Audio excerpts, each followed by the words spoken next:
Hello, and good evening. It's good to be back. Right. How's everyone doing? Let's see. We've got Philip. Hello, Philip. Good to see you again. Uncle Jesus. Hello, the Uncle Jesus show.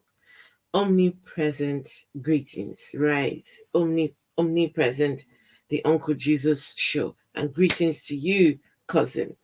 Greetings. Hey, Hawia, hello. Hawia, good to see you. Philip is here again. Uh, right. Hey, hello. Onela Stout. Hey, good to see you. Wow, good to see you. Have I seen Onela? Okay, I think I've seen you before. Yes, I have. I have. I hope you all are doing well. I hope your Wednesday is going okay. The weather today has been nice.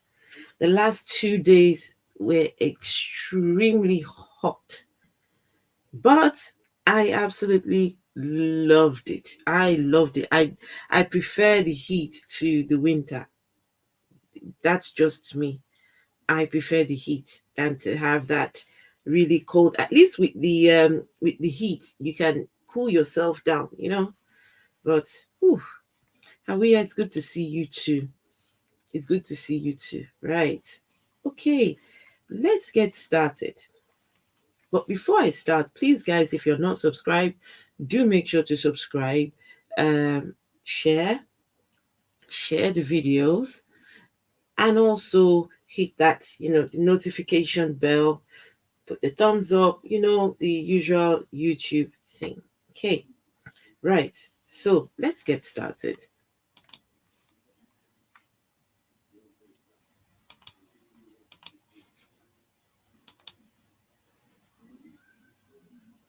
Actually, just 1 second. Let me try something out. Let's see. Just 1 second. Need to.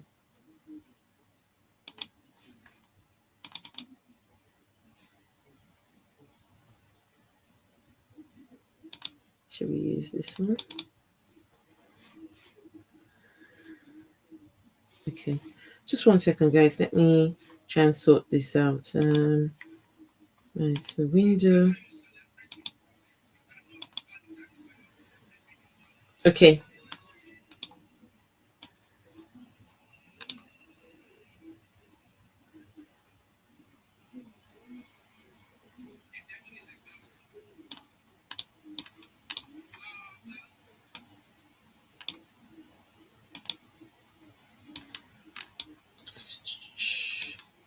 Okay.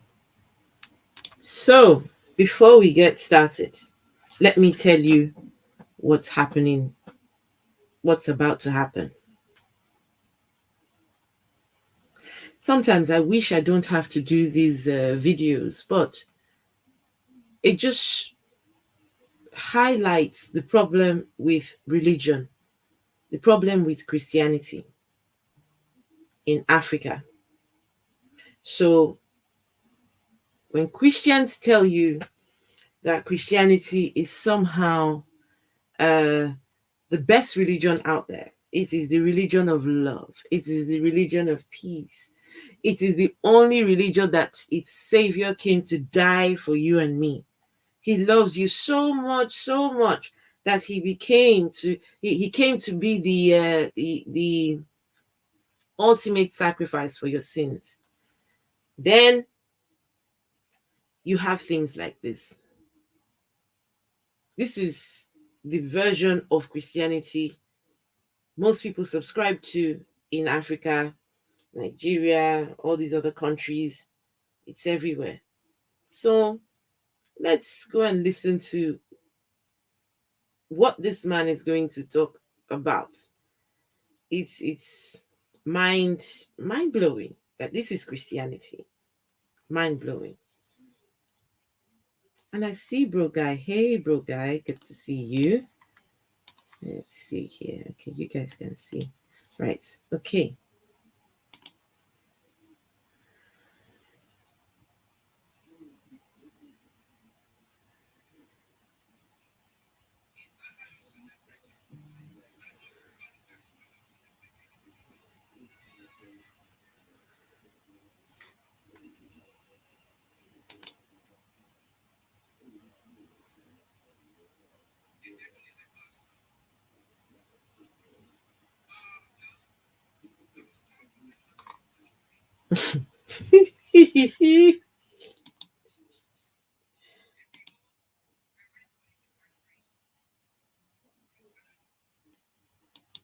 Okay, first things first. This man here started off by telling the people he's come out to come and give his testimony, right? So he's the one who is sleeping with dead, well, he has slept with a dead person for power. You would think that for someone who has slept with a dead person for power, he would have a bit more remorse, a bit more, subtle in the way he would speak. But no, he comes out, first thing out his mouth, look how you're clapping. Shouldn't you be clapping even better than that? If only you know the power that your pastor, your papa, and your daddy in the Lord is holding, you will not be clapping like that. Then he goes on to say, he was called from his mother's womb. He was called to be a preacher from his mother's womb. No, sometimes you guys think I'm kidding. Maybe I made it up. I'll take him back so you can hear him. He was called from his mother's womb. From his mother's womb, God said, this guy here, who you're looking at, is a prophet, a teacher, a whatever it is, right? From his mother's belly. I tell you. You're not hearing the volume. Okay, 1 second. Just 1 second. I may have to.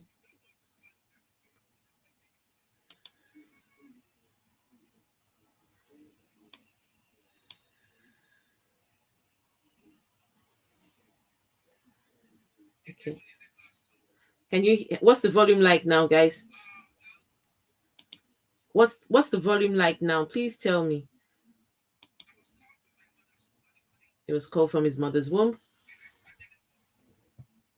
Hey, D. Soren.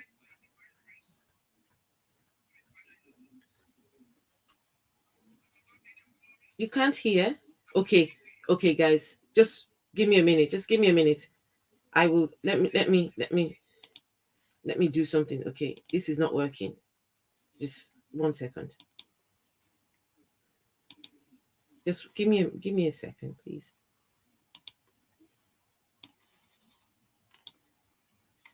Okay. I think this might work better.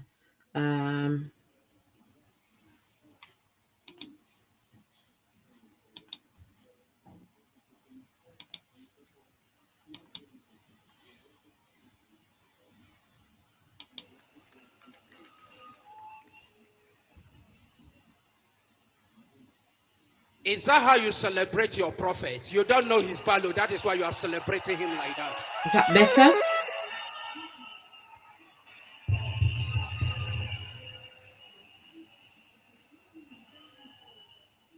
The devil is a bastard. Well, I was called from my mother's womb actually. And I started a walk. And behold, I went for a divine grace to a father in the Lord. He was called from his mother's womb. And then he started the work of God. And then somehow he made his way to a father in the Lord. Because in Christianity there's hierarchy. There are the big guns. Those ones are closer to God in hierarchy. Then they narrow it down to the smaller preachers, pastors, all the way to the common members, right? So this one was called from his mother's womb and started the job of the work of God. Okay. Okay. I'll try and do less talking with this video. Try and do less talking, but let's.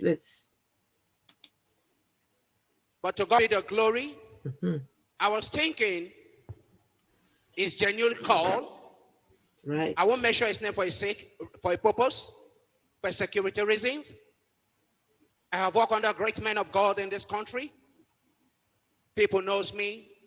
I have some people that knows me here. I went for him for a grace, to tap grace from him. And he lured me into Osapekan, Owuye Iye Normal Society The hell. in Agbo. Okay. So as part of his work for God, he came in contact with a bigger pastor. He thought that that pastor was a genuine pastor. So he wanted to go tap. There's such a thing with Christians when you tap in someone's anointing.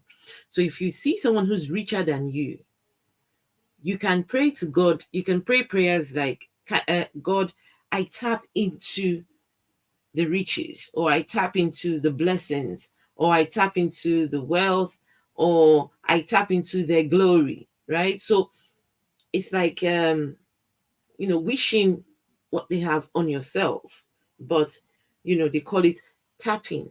So he wanted to go tap from the man's anointing, because of course he's more anointed, but it turns out he was not legit, right? So, but he went, but in the end, it looks like he wasn't legit. Data state. Sorry, somebody carried it to where? A secret society. You were thinking that somebody carried you to who carried you, a man of God or ordinary person? A whole archbishop of 12 churches in Nigeria. Yeah. Okay. A bishop of 12 churches in Yeah. Nigeria carried you to a society right in Agbo, Delta State, Nigeria. Yeah, in Agbo. I was initiated in Wantarishime, Delta State, Agbo. And I was thinking, he's a true man of God. Unknowing to me, I never knew. Actually, within a year, I built 3 houses.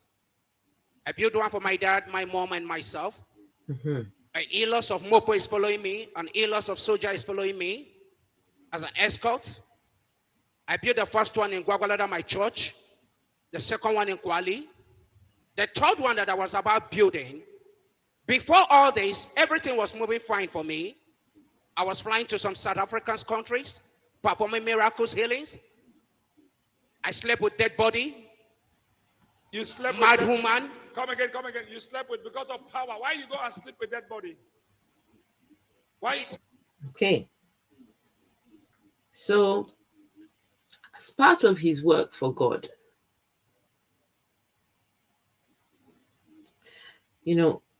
because he has to prove himself. He has to prove that indeed he is a powerful man of God, right? So they go looking for all these other spiritual things to help their ministry. So they've got this ministry from God, which they're called, not evicted from the womb like Soren. No, but these ones are called for God's work. But because there's so many of these preachers out there, and so how can we then prove who is who? So what some of these people do, they go to the juju priests, they go to the babalawos, and that's what they call them, babalawos and juju priests, if you know what I mean. And those ones would tell them, oh, you've got to do this, follow these steps, and you will be, you will attract so many, you will do a lot of healings and all these things. So some of these men over in Africa who claim, just 1 second, my son is ringing me for some reason. 1 second, jeez. Huh? It's for power. It's for power. How can I help Do you? you hear what they say? How can I help you? Yes? Why you for power? You're right. Huh? Power to do what? Are you back? To do what? You're back? Hello? Power to do what? All right, then. Come in the house, then. Power to prophesy, heal. I do heal mad people, raise dead, HIV, just to perform miracles, signs and wonders. That's why you went to sleep. I slept in the grave for 7 days. Settle. I was initiated with 100,000. Listen carefully. I settled with the very grand attender. with 100,000 so that it can allow me Why? to be sleeping. Who told you to sleep that place? Anybody tell you to sleep that place? Yeah, it's from my court. Huh?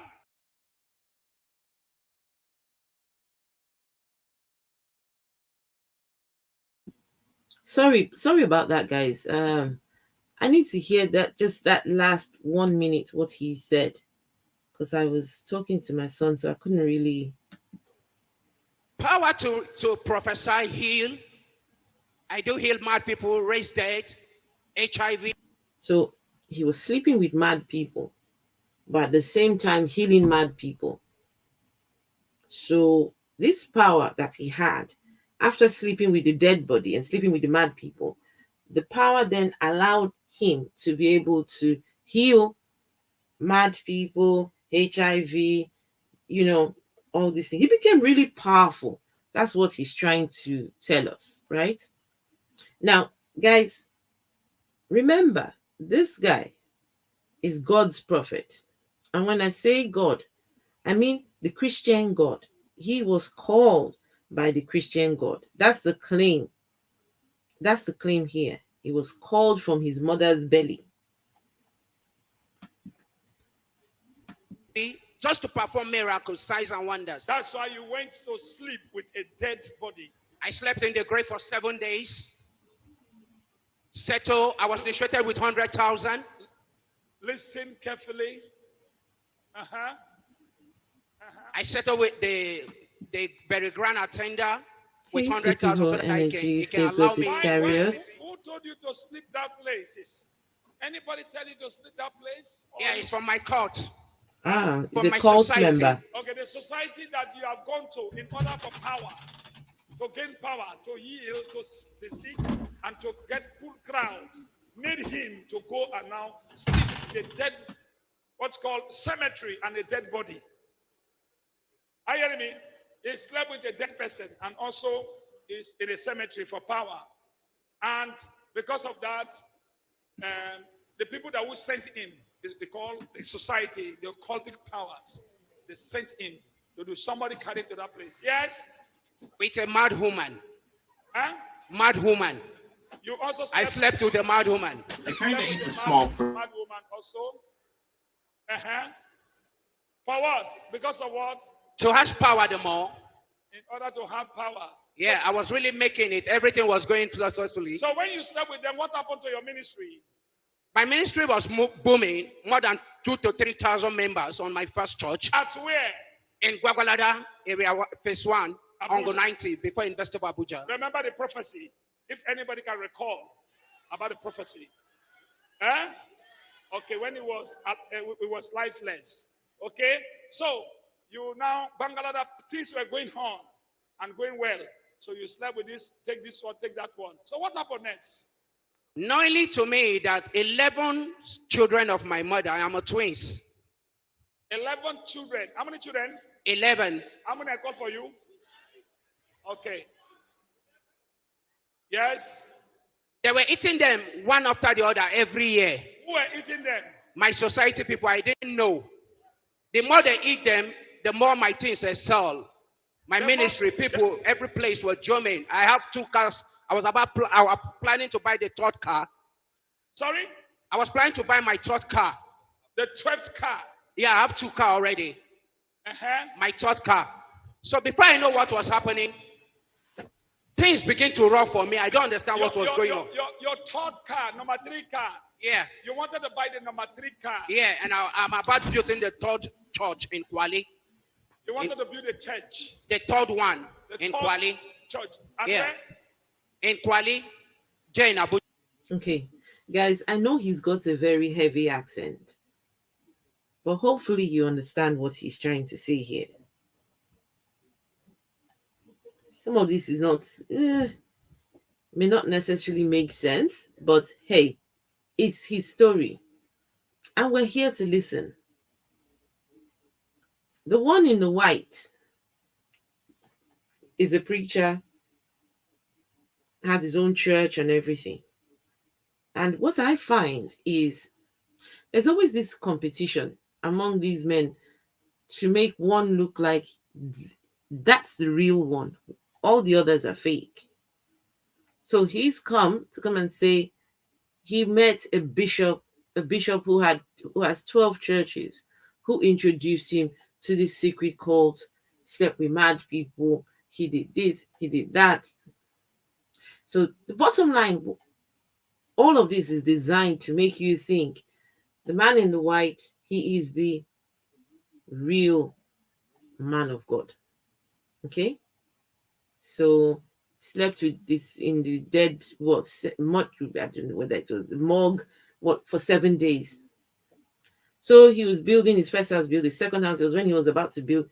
Only heaven knows what's happened. I mean, some of these things don't make sense. But guys, however ridiculous this sounds to you,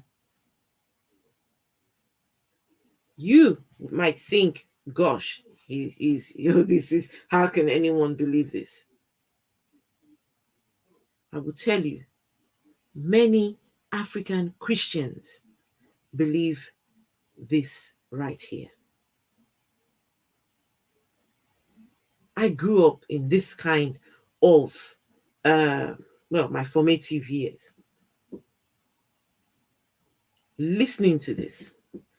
And then, for some reason, it just didn't make sense.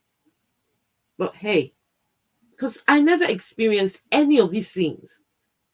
I was never, as a Christian, I was never one to go meet the preacher. Preacher, please show me what my future is going to be. Some people go to the preacher to go and ask the preacher to show them what their future is going to be. And the preacher would say, oh, don't worry. God says I should tell you it's going to be okay. What? Why would you want to know that?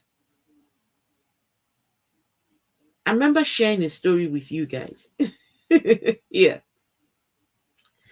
So my ex and myself, we had traveled. So is Esther going to get into trouble?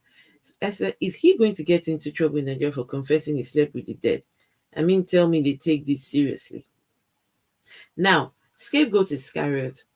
You must understand that the fact that he's in a church and he's confessing, it means that he is free from whatever thing he once did. So no, the answer is no. He's not going to get into trouble. And secondly, it's just water under the bridge. He's delivered. He's healed, and he lives to tell his tale. He lives to go on another day. Nothing. He's going to leave this church and nothing will happen to him. Because for some people, this is very scary. This one has slept with dead. Even the police. If the police come here, the police will not even touch him. You will see, sometimes this man has police officers and military personnel in his church, and they believe all this stuff. So no, the answer is no. Nothing will happen to him. Yes, it's all about power. Want to make people believe he's close to God. Religious superstition. Yes, I completely agree. I don't. I never do. I pick up a little on it there and here. Okay. Hey, Boss Hawk. Hey, good to see you. I remember sharing a story with you guys here about my ex, right? We traveled to Africa, and by the time we got back to the UK, realized that our jewelry had gone missing, right? My wedding band, his watch, and all the things had gone missing. And he suspected someone. He suspected it was someone who took this things. And so he was so upset. I just told him, look, just forget it. It's gone. Just, you know, just forget it. I just, okay, it's lost. We'll get another one. And so behind my back, he calls a pastor, a preacher, and tells the preacher, someone has stolen our stuff when we went back to Africa. He says, can you pray to God to find out who's the person who stole our jewelry? I'm suspecting someone, but I want you to tell me, I want you to seek God's face to tell me who the person is. And the pastor came back to him and said, this was the after the pastor has prayed, because this man called himself a prophet. After he had prayed, he said, God told him to tell my ex that whoever you're suspecting is the one who stole it. God. So they were using God as the lie detector test.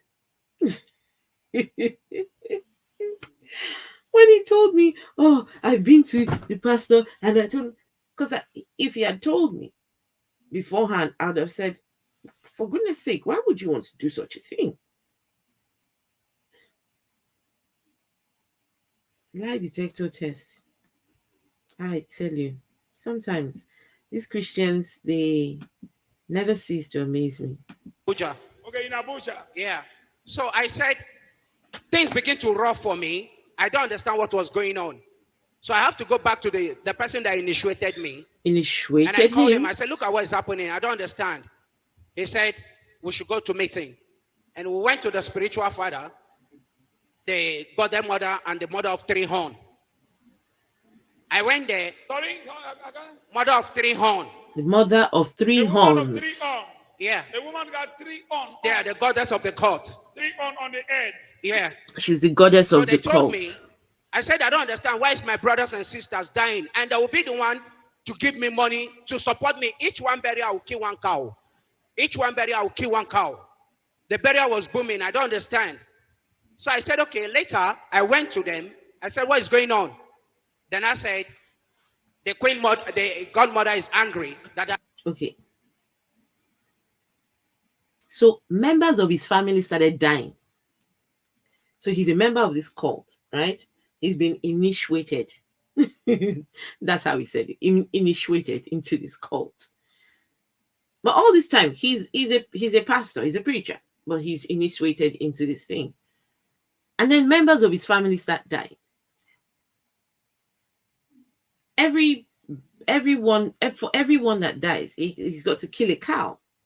And so he's killed many cows because many are dying.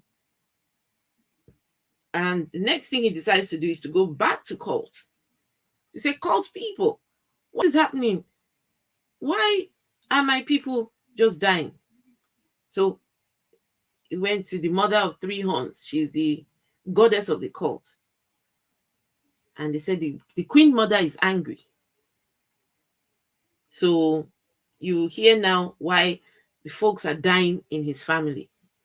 Jesus Christ. I don't believe I'm saying all these things. I haven't given her what she wants. Who is Okay. angry? The goddess mother The goddess mother of the court. that initiated you people. Yeah. So I Okay. said, okay, what did they need? They said, did I want to be greater than TB Joshua? Say what? And did I want to be greater than other great men of God? I say yes. In short, I'm moving again to buy plane. Then I said, okay. They brought my family on the mirror, and So the queen mother is upset with him, right? Apparently, they'd asked him what he wanted as part of his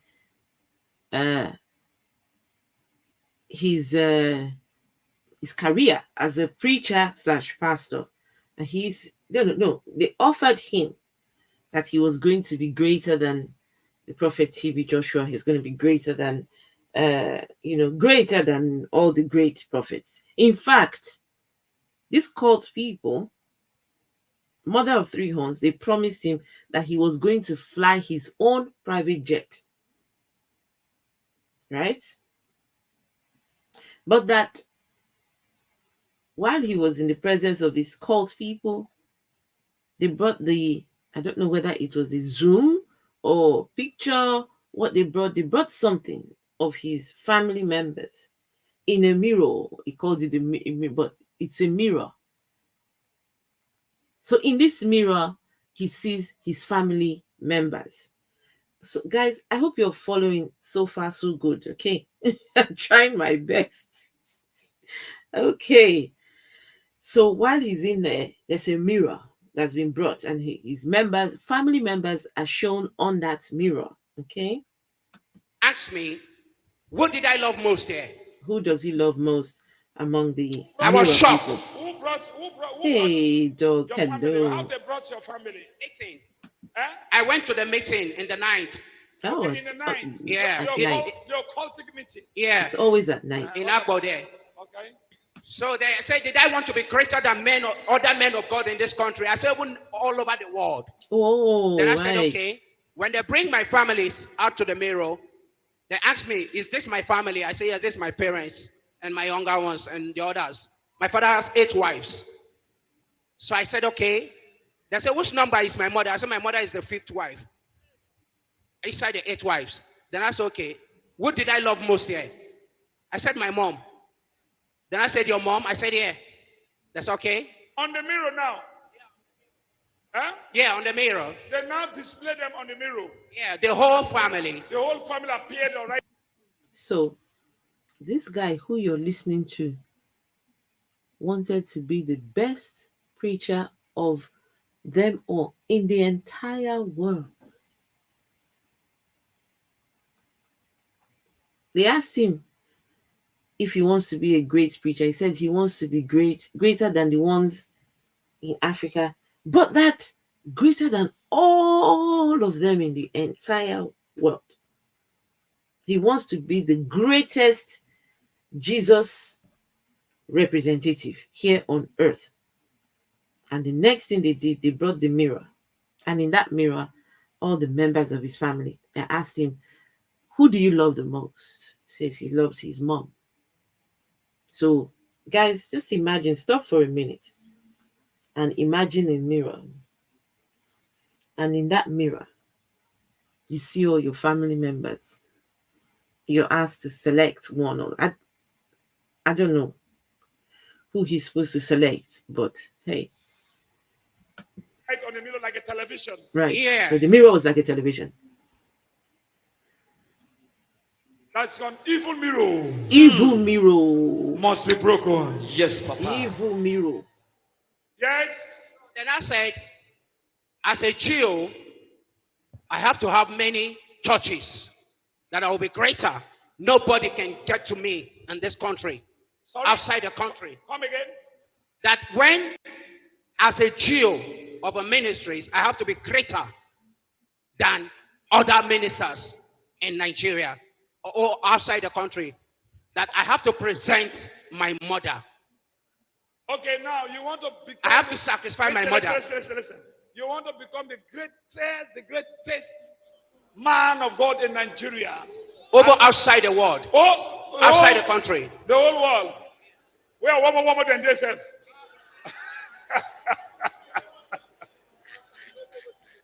Somebody say, Holy Ghost! Fire! So, you want to become a great man for whole world. Number one. All right? Yes? What happened? So I couldn't drag with them there. When they said I should sacrifice my mother, I told them I accepted, I agreed. So I left. Oh, you accepted your mother, and they said they want to now do what? That's when they say I should sacrifice her.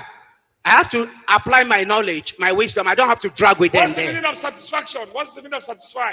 Sacrifice to kill her. Okay, sacrifice her. Her, yeah. Kill her. Yeah. So I said, I have heard you people. I will come back for it. So I went, slept up. I talked about it. I said, what did this woman do to me? Is there a crime for her bringing me to the earth? So I have to go to the person that initiated me and said, look at what is happening. Why didn't you tell me that these things are like this? He said, did they have to tell me? Is it no money I need and connections and greatness in Nigeria, all over the world, in ministry? Did they need to tell me what I should do? As they said I should sacrifice my mother, I should not sacrifice. And I should watch before the year runs out, what will happen? I said, Kai, Oga, instead of my mother, you people. So, this person who you're listening to with his command of English is my second language. Okay, guys? So, I may not speak English like The Americans speak it. May not speak it like the British people. Well, I've been in the UK for over 20 years, so I think I speak fairly good now. Well, I've always, I mean, my mom, she was quite, she had a really good command of English, really good, and so she raised us speaking really well. We spoke English at home. We were not allowed to speak anything else apart from English at home. So this is the man who wants to be the greatest preacher in the entire world. Can't even speak properly. So this man, as part of the deal to be the greatest preacher in the entire world, he's asked to sacrifice his mom. So his mom was the bargaining tool. You bring a life for wealth. You bring a life for popularity, for fame. But in this case, this is a life for becoming a preacher of God. But he was having doubts. He went back to the one who took him to this secret call to say, come on, why did you take me to this place? And that one says, I thought you wanted this. Just sacrifice your mom and you will get everything you need. Everything and more. So he's at the point now where he's trying to decide what to do. You should take my life. I love my mother so much. I cannot. And I say, are you playing? I said, I'm not joking. You people should take me. Little did I know that they were the one eating my 7 brothers and sisters. I didn't know. So later, no, guys, I get angry. We went to the next meeting again. No. Whatever you are doing right now, please stop and just, I will take him back for one quick second. I need you to listen to what he just said. Oh my God, this is something, eh? Okay, let's just one quick second. Let's see. I said, Kai, Oga, instead of my mother, you people should take my life. Instead of taking I love my mother so much. Take his life. I cannot. And I said, are you playing? I said, I'm not joking. You people should take me. Little did I know that they were the one eating my 7 brothers and sisters. I didn't know. Okay. So because he refused to give up his mom, this occultic society started eating his 7 brothers and sisters. They were eating them.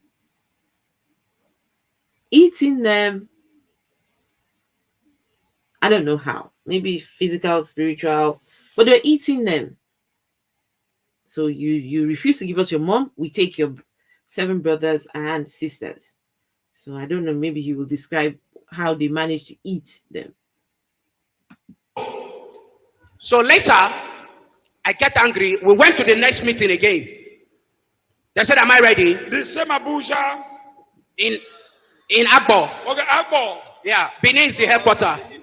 Benin is the what? Headquarter. Benin is the headquarter. Benin City, Edo is the headquarter.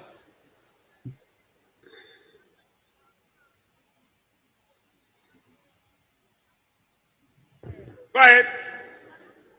So I now said, I refuse. Not knowing at the point of refusing, that was the beginning of my problem. So I said, okay. Before I know it, my first car burned. What happened? My first car. Your first car caught fire. Caught fire. Nothing. I forgetted about it. I thought it was a friendly match. I never knew it was a World Cup. I was taking it like joke. Second.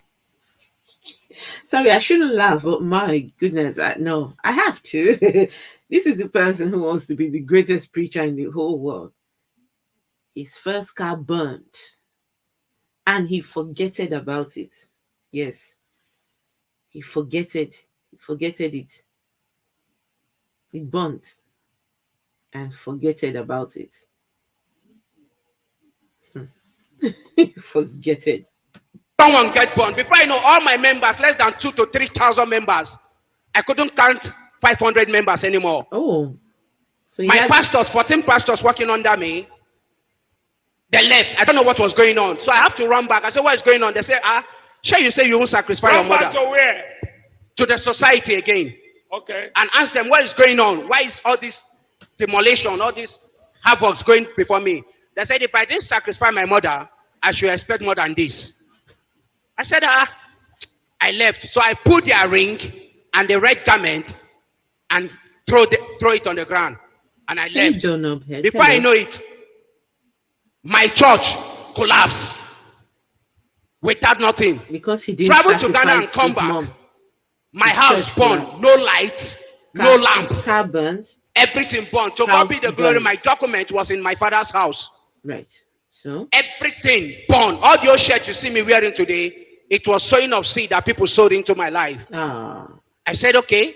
I was thinking it was joke. So the shirt he's wearing today was from people's donations, the church members' donations.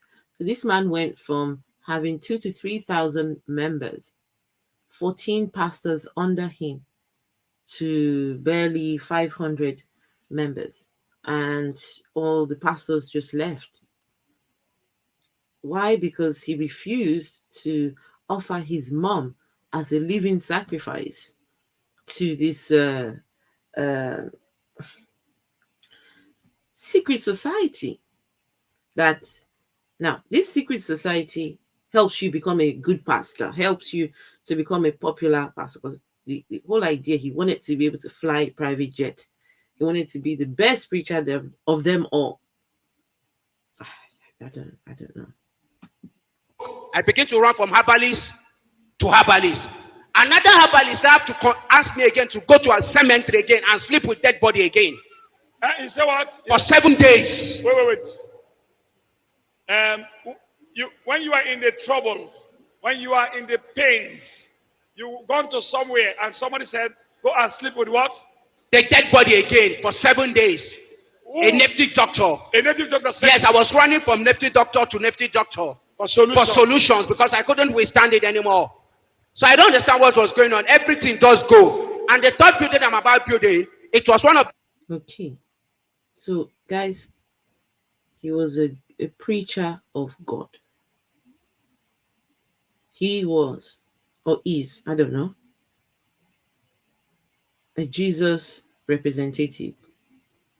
But when he had problems that he could not explain, he completely just left God behind and went to the juju priests for solutions. So the juju priest says you must sleep with a dead body for 7 days. So when you have problems, pastor tells you, have faith. You need faith. Faith will help you. Just pray and fast. Pray, fast, have faith. But when pastor has his problems, oh, no. He goes looking for solutions. He goes, even if it means going to the juju priests, they go there. So that's where he went. Completely dumped the idea of God and Jesus and, But, guys, there's a subsection of people who mix religion and this spirituality thing. They feel that these two can work alongside each other. If the Jesus is not working or the Allah is not working, you can easily just go to the Babalawos, the Juju priests. Yeah. So if one don't work, the other one will work. Right? Some don't see the disparity between the two. They feel like it is there. You can have options in this walk of life. And for some reason, I find that it's mainly the Christians, not just Christians, it's mainly the religious people who do this. So agnostics, atheists, because like, the atheist does not believe in any of these things. So they you don't see an atheist going to juju priest. Oh, can you do this for me and do that for me? The juju priest will ask you to bring a human life. These people have been known to kill. And look, my friend's brother was a my friend's brother was he used to work in the bushes cutting timber, right? They go and cut timber. Young man, his girlfriend was pregnant with his first child. He'd gone with his group of friends to a group of colleagues to the bushes to go cut the timber. And the next thing, my friend's brother disappeared. They couldn't find him. They looked and looked and looked. They couldn't find him. 2, 3 days later, they found his torso. Someone had chopped his. You could recognize him because of the clothes. But they had taken off bits for sacrifice. The people who believe that they'll ask you to go bring your mom, bring your dad, uh bring your children, someone. And these people in a bid to get, I don't know, wealth. And it's now starting to become a trend with even young people. Young people who want to get rich quick. They don't want to go to work anymore. They don't want to they have decided, okay, let's go to the juju priest. Juju priest is okay, I can do this, I can do that, and just bring one human life. And then you see there's one that was in the news recently. This guy murdered his girlfriend and had her corpse in his home for several days. Apparently was sleeping with the corpse because the juju priest had told him that you need to do this to make money. Guys, I don't know. I don't know. The member that gave me 850,000 to build, to start the building. And suddenly Yeah, he I'll came do up with the that. trouble Yes. that I must pay him his money. I said, I don't have money. Let me just build. They said, build it and let's see. I said, okay. I sleep with the dead body for 7 days. No solution. Huh? Is that what? No solution. You slept with what? I went to the cemetery again. That was the third time. The second time. 7 days. Yes. No solution. Why 7 days? Second 7 days. So I was fed up. I wanted to commit suicide. No. So you said you slept with dead people. Eh? You said you Yes. slept with dead people. 2 times. Where the dead people they were? In the cemetery. How you go sleep with them? I used acid for the. Okay, I settled the cemetery attendant with 100,000 to enable me to enter. So he will be the one to help me bring the woman out. If I finish, the dead body out. If I finish, I will sleep there. Once Muslim want to shout Allahu Akbar that early morning, I will go. He will help me to bury the woman back. So I will leave. I did that for 7 days. That is 14 times, which is 2 weeks. Different bodies or Yeah, different cemetery. No solution. I run to different men of God. No solution. I decided to go and buy gamalin. Gabalin. Gamalin. Okay. To kill myself. So one day, I never knew my mother. The Lord. Guys, you ask me, what exactly is he doing all this for? Because things were not going good in his life. His first car got burnt, but he forgetted about it. Well, those were his words. He forgetted it. Second one was the house got burnt. And the third reason, he wants to be the greatest pastor that ever lived. For those three reasons,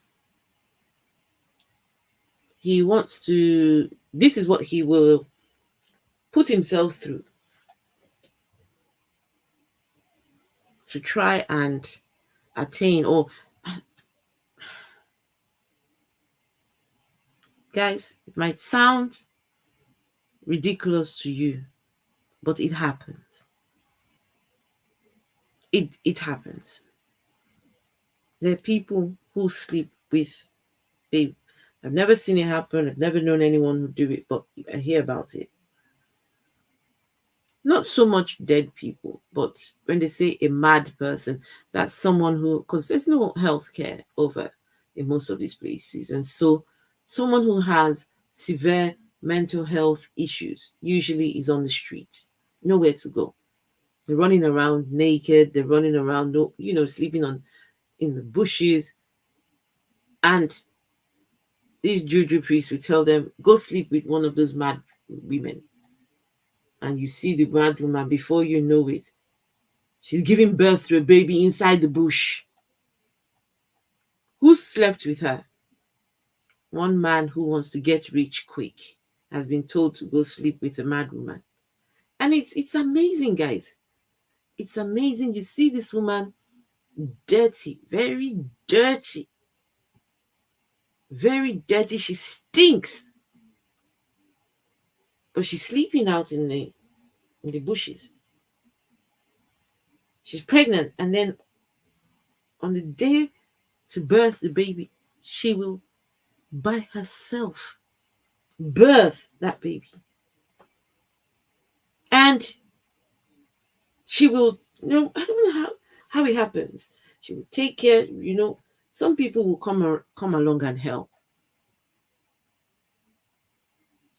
You see her caring for her baby, but she's not all right. In fact, see if I can, one second, see if I can show you a video of what I'm talking about. I must have shown something like this on this channel before.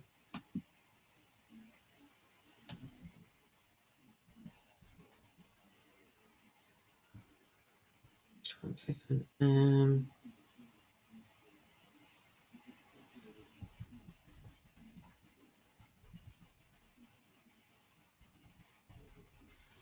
Okay, 1 second. I find you, so I show you exactly what I'm talking about. Okay, stop sharing this. Where am I on this? This one, let's see. Where are we? We're on 15. Okay.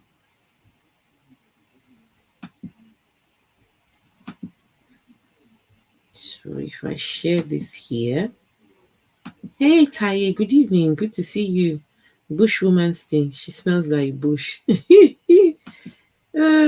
Okay, so this is, because there's no healthcare, this is what you will find happens. I'm not be smart, Let una see the handwork of God. Wanna see what God they do. This one now. The person in the background says, look at the handwork of God. This is what God can do. A mad woman, usually the baby comes out very healthy. I don't know. I don't know how to explain that, but a woman like this, who sleeps in a place like this, the only way she's got pregnant, a man has been told by a priest to go sleep with a dead woman and you shall become rich in 6 months, in 1 year, whatever. And so these men will creep at night while this woman is asleep. They will somehow cause her to, they overpower her. I don't know what they do. Have their way and they're gone, and that's it. They will never come back, never to be seen again. Rape the mad woman. That's what they're called, guys. They're called the mad woman. Okay. Life, life. So na Fabia State, a mad woman just gave birth to, just like that. Make una see how the matter be. No be small thing. A madman just gave birth to a bouncing baby boy. Yes, Abia State, Umueka Isialango local government. A mad woman just gave birth on the road, oh, on the road, life and direct. Here in Abia State, Umueka Isialango North local government, oh, make una see am, oh. No be small thing, life and direct. God is still in the business of doing good things. God is still in Make the una help, business oh. of doing good things. Apparently, this is a good thing by God. No be small thing, oh. But no be lie, oh. This one dey happen for Abia State like this, oh. God still dey do him work, oh. God is still doing His work. That's what the one recording. This is God. This is God's work. Okay, let's see here.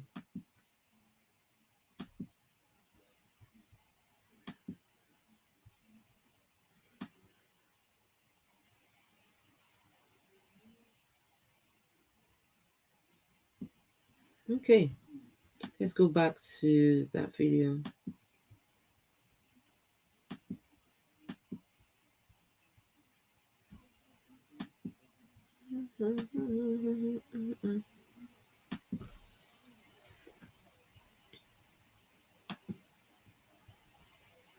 Bless that woman.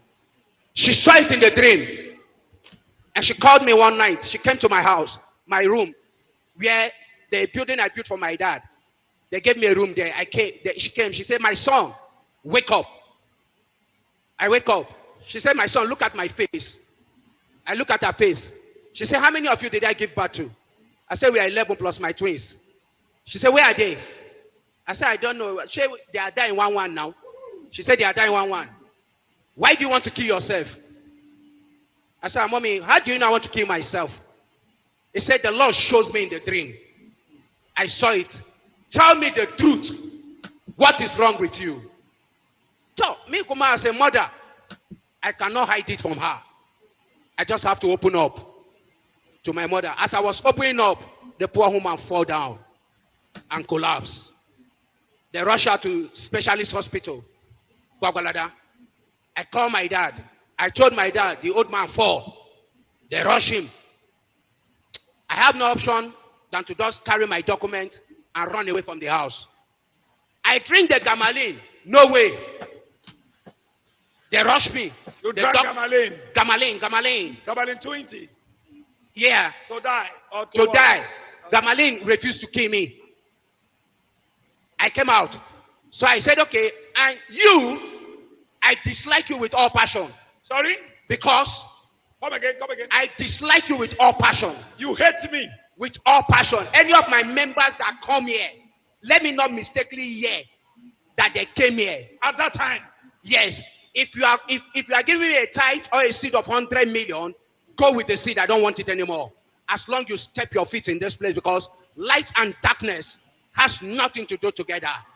We know. You see, hey! Wow! Yes! Fire down! If they give me gun, that look at Jeremiah going. If it's possible for me to shoot you, if you enter, I will shoot you. Because I don't love you. I never like you for 1 second, not to talk less of an hour. So this is the battle of the pastors, the battle of the preachers. So because he's a preacher in his own domain, he hates this one here, this one whose church he's in now. If he had a gun, he could shoot him because he hated him. Probably because he's doing better than him. And the claim that light and darkness cannot work together. I don't know who is light and who is darkness, but light and darkness. So the bottom line, like I said this earlier on, all of this is designed to make Jeremiah, whose church this is, the other one in the white, to make Jeremiah look like Jeremiah is indeed the God chosen one. Okay, that's the God dude. That's the Jesus dude. That one there. But this one is not the real one. Gosh. Then when this thing was happening, He said, why? You are asking why. He said, light and darkness cannot move together. Don't you hear? You are asking why? Why is he asking why again? Answer. He has given us a why now. Answer now. Go ahead. Go ahead. we discover the truthful ones, the genuine ones, and we have nothing in common with them because they will spoil things for us. So I said, okay. As the process of all this is happening, I begin to run from pillar to pillars. No solution. He was running from pillar The to same pillar. man I hate appeared 2 times Appear to who? to me in my dream. The first one, I was passing by with my escort in a crusade, and I had Evangelist Benjamin Akpofure. You people should call that man for me. He needs to save. And when your people came, I asked my escort to bullet them down. They shoot them, nothing enter. We have to run with my escorts. Hey! Hey! In the super. Guys, when I tell you that Christianity has devolved, it has borrowed wings, it has got legs. Christianity has now taken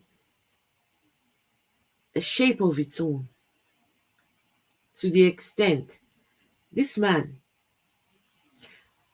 had 2 dreams, and in these 2 dreams, Jeremiah, this other one, appeared to him. He was in his convoy.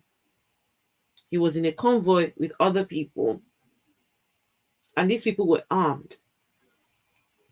And Jeremiah comes in the dream, and his convoy shot at Jeremiah, but nothing happened. So they all scuppered. They all ran away in the dream. And guess what? You see the uproar. You see the everyone in the dream. Jeremiah came in the dream. They shot at Jeremiah. Nothing happened. Guys,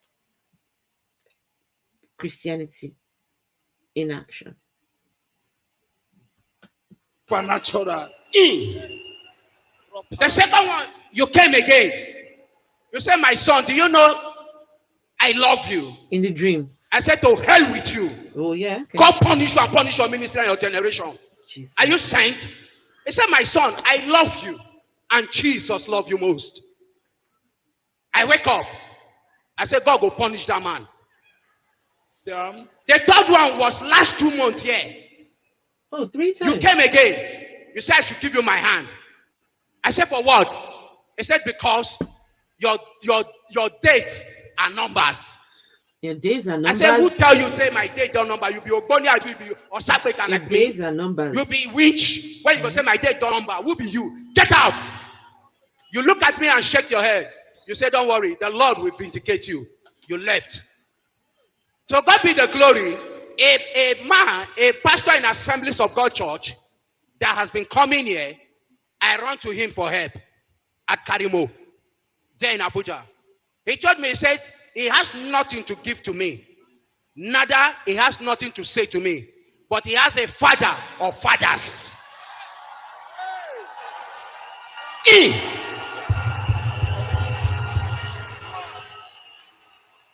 And I asked him, and I said, who is that your father? He said, Senior Prophet Jeremiah. I fall. Only that name gets me down. He carried me up. He said, son, I will give you 100,000. Go to worry, and all these problems will be solved. I said, now God will punish you. When you go carry me make I go meet my enemy, make he kill me. You know, Yes, say that one a okay. true man of God. I didn't know say that God send them. You want taking anointing, compare my grace? You want kill me? He said, no, my son, go to him, and all your problem will be over. I said that they talk of 800,000, that they 850,000, that they draw follow me. They used. Okay. Now, this is the point where I have issues with Christianity. This idea that when people have problems, the first place they go to is to the man of God. Someone is sick.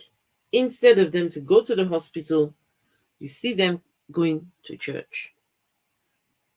You've got money troubles. You see them. Someone who has money troubles will go to church and put money in the offering baskets in the hope that their 10 naira will somehow yield some interest. They do that praying to God. As I give this, God, I use this. Let me tell you how they pray the prayer. Some of you here know what I'm talking about. Some of you here, were in this kind of version of Christianity.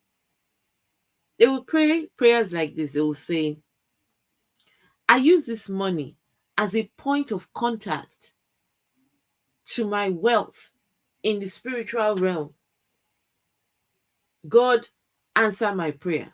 And they drop it and go and they think that problem solved, that they will get a phone call. Yeah.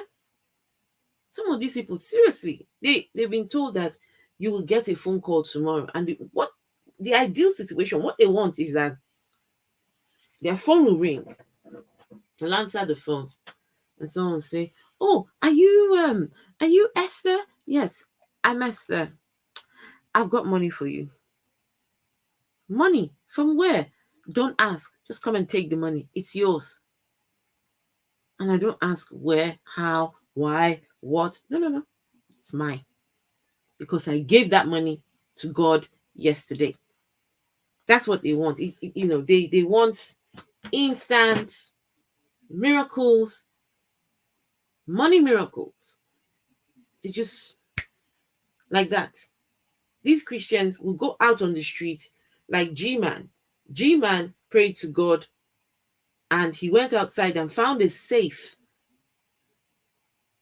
And somehow it was God who placed that safe there.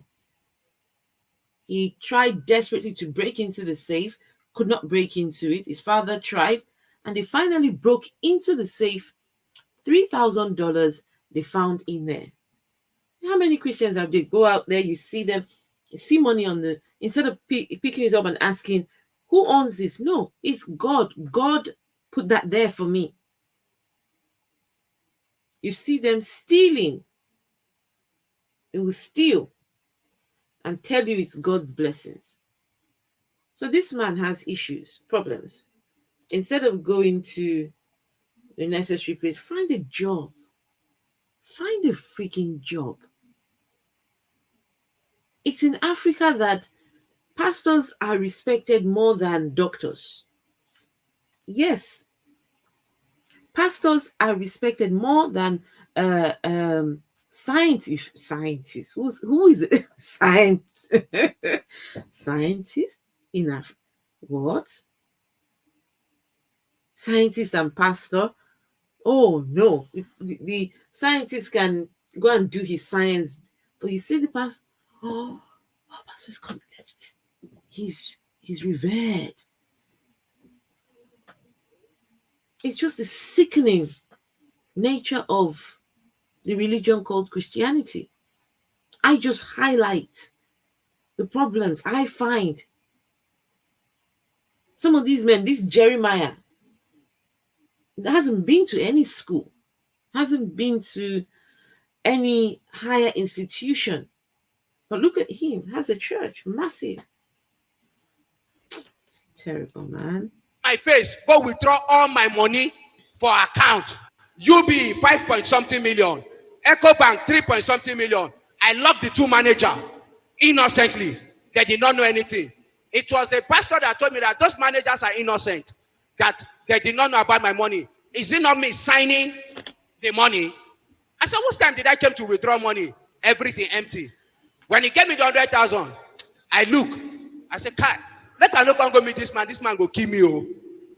The way I hate him. I said, okay, I have to spend 20,000 inside. Remain 80,000. The day that was last week, I entered road. On my way coming, inside the money, I bought a phone of 45,000. Fingerprint, hand draw. As I was coming, after being on a road, armed robbers on the road. So I used my small phone that was inside my bag. I called him. I said, look at what's happening. He said the devil is a bastard. That the devil does not want me to get there. I should get there, no problem. After everything, I arrived Lagos to Ajegule, one of my son in the Lord. I told him, I want to go to Warri, but I don't have money. He gave me 5,000 naira. And I used 4,000 to enter motor here. I passed the gate. I came back. What I'm seeing in that gate is fire. If I want to enter, I will see fire. If I want to enter, I will see fire. So I have to run to one woman that is selling cigarettes and buy a packet of benzene. All this while, I cannot eat. I have headache of almost 5 to 6 months. The headache, if I did, I would take one sachet of extra Panadol in the morning, in the afternoon, in the night. And I can smoke marijuana of less than 3,000 a day so that I can sleep. If not, I cannot sleep. Because if I close my eye, I will be seeing that my brothers and sisters, I will be seeing coffee before me. Sometimes I will find myself inside the coffee, covered with white cloth already. So before I know, then I called me and told me, on the 1st of October, first week of October, I should be ready to leave the earth. And that will not stop them not to take my mother. So when I go, after smoke, within 2 minutes, I finish that packet of benzene. The woman that sold it for me is there. A madman came to me there and said, Oga, buy me cigar. I buy a cigar. He said, Oga, buy me chew stick. I buy a chew stick. And he looked at me. He said, Oga, who do you know go better for him? I said, who are you? He said, you know they see me. You the Chris? I said, you Chris, they call me Chris. He said, Oga, now 5 children you go born. 2 girls, 3 boys. And they see your motto everywhere. You be big man, oh. But who do you? You know go better for her. The woman that is selling the something, the kiosk, now ask me, did I know this man? I said, I don't know him, but I believe that God can use a madman to speak. Guys, I'm getting bored.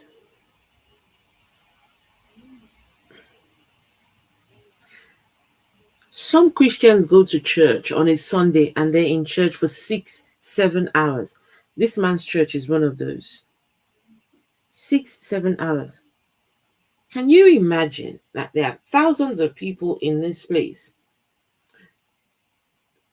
They also have the extension outside. There are people watching on screens outside that could not get into the main building. And here we are. We're going to give this man 1 hour. This video is 1 hour, 12 minutes. Just him to just talk his bullshit. Just wasting people's precious time.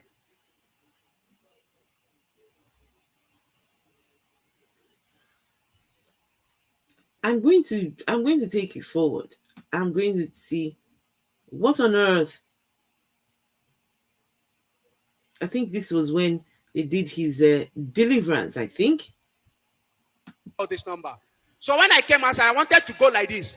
4 of them appeared to me and said I should follow back. They were calling me. I was following. I was telling them, not be me kill on her.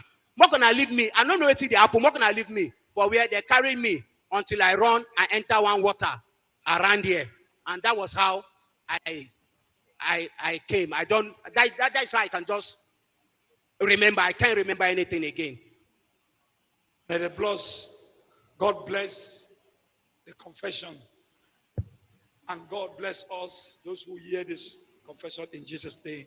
Amen. Now, yes, there Philip, are yes, questions that we 6, need to 7 ask. hours. There are questions that we need to ask. I want to ask you only one question. Ask your question and get on with it, please. I want to ask him a question. If you want to go and give it the microphone. I want to ask him a question. Now, you went to this man, immediately left here when I was asking this man want to die. Before now, till 3 months. 3 months. Just count 3 months. Eh? God. This man about to die. October 1st. It will not pass in. First week of October, it will That is not pass. my last date Yes. to leave the earth. First week of October. Do you tell anybody about 1st October before? I never meet any of the workers. I never met anybody. So when I was coming, I told them this man. Apparently, his death due date is October 1st of October, August or October. What did they say? So apparently, he has signed his death warrant.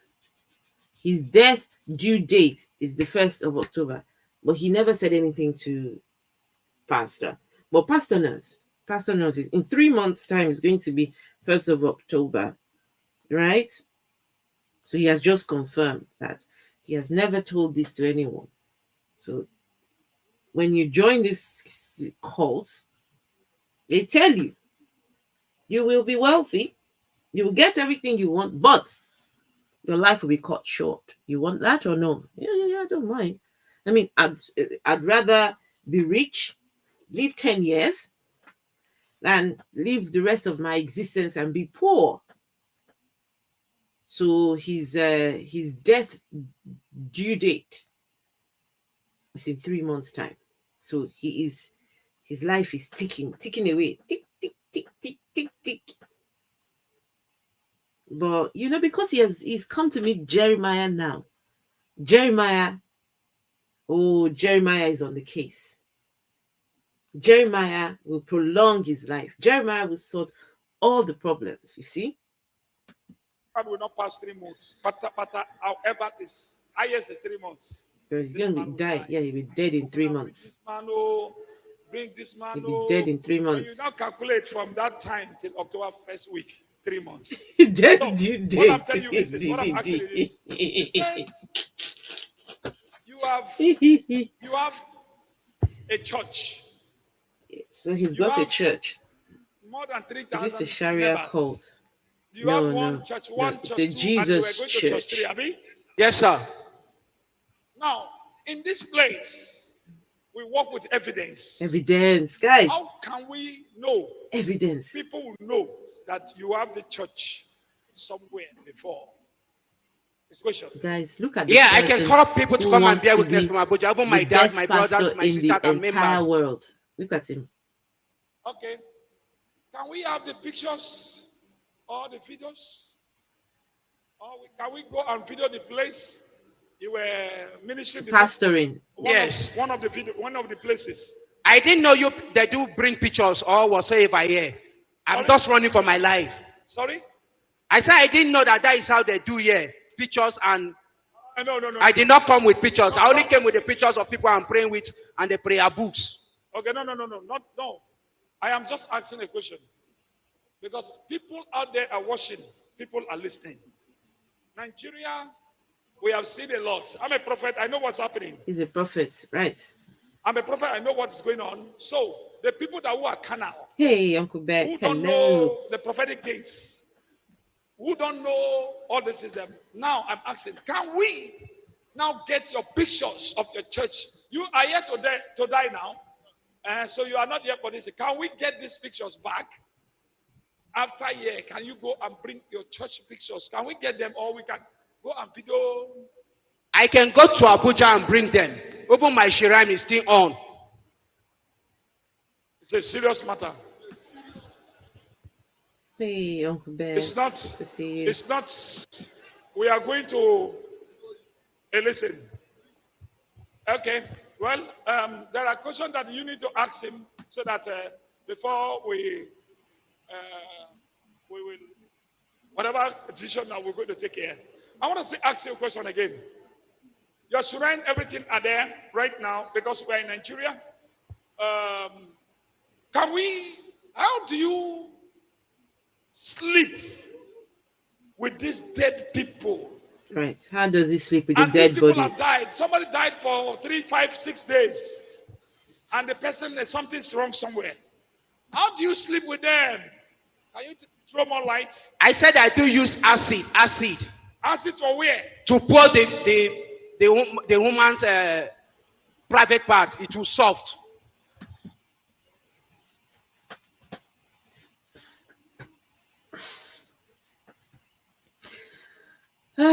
Pastor asks, these dead bodies that you sleep with, of course, they're stiff, they're dead. No life in them. How do you do it? He says, he pours acid on the private area of the dead woman to soften the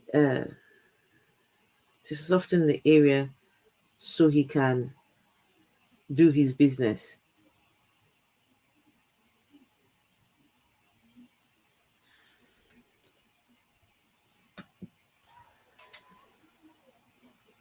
Oh? If I didn't pour it can't be soft. So I have to pour it for it to be soft. Okay, somebody that no. How do you sleep? I was still asking. Okay, the people who have died for how many days? For how many days? The ones of how many days? Is it 2 months or 30 or 1 month or 3 days or 4 days? How many years or which one? I don't know. All I know is cemetery, and I go to cemetery to perform what they ask me to perform. And you slept with these people? Yes, different cemetery. One in Agwandodo, one in Old Kutunku. Dead people. One is yes. Where? One is where? Sir? One is at where? That is Agwandodo and Old Kutunku, Gwagwalada. It's Muslim cemetery. Muslim cemetery. Listen. Ish. This guy needs to be careful. He needs to be careful. The places he's calling is up north where there are Muslims. So this Christian pastor, this Christian preacher goes to sleep with dead bodies in the Muslim territory. Oh, okay. Let the Muslims catch him. Let them catch him. Let them get a hold of him. You better go and beg them to remove this video from YouTube and everywhere. What? This Christian pastor, you see how wicked he is? Goes specifically to the Muslim cemetery to go sleep with dead bodies.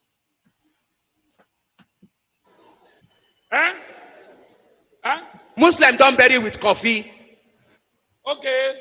That's why he goes to the Muslim one, because they don't bury their dead with the coffins. Okay, you go for the Muslim ones that did not bury. Yes, they don't bury. I don't go to the Christians, the Muslim, because the Muslim one is only white cloth.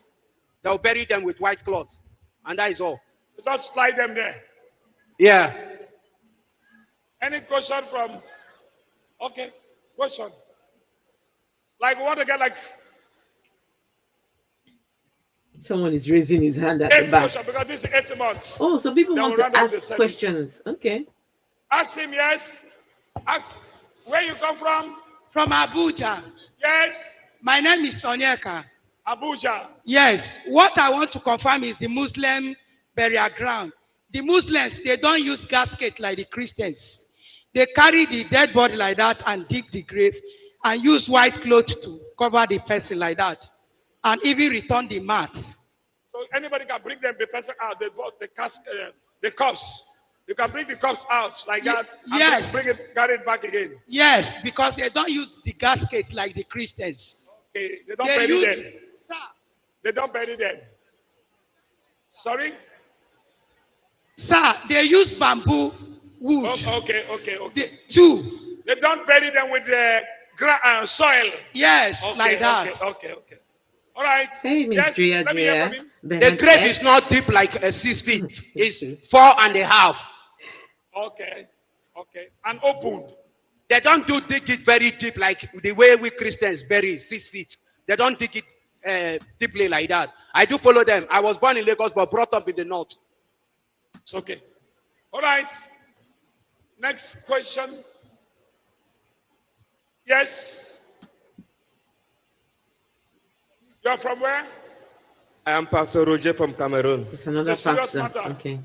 I heard the young man say that he was called from her mother's womb. Yes. That's what he And he said. later on said that he located somebody as a spiritual father who later on initiated him. I want to know, how did he manage to locate such a spiritual father? Oh. No, wait. The way that people are looking for power now is very common now. That question is correct, but the way people are looking for power is very common. Well, you can ask him. I don't know. Ask him again because he was. Sir, I want to ask you, what procedure do you do to locate such a spiritual father?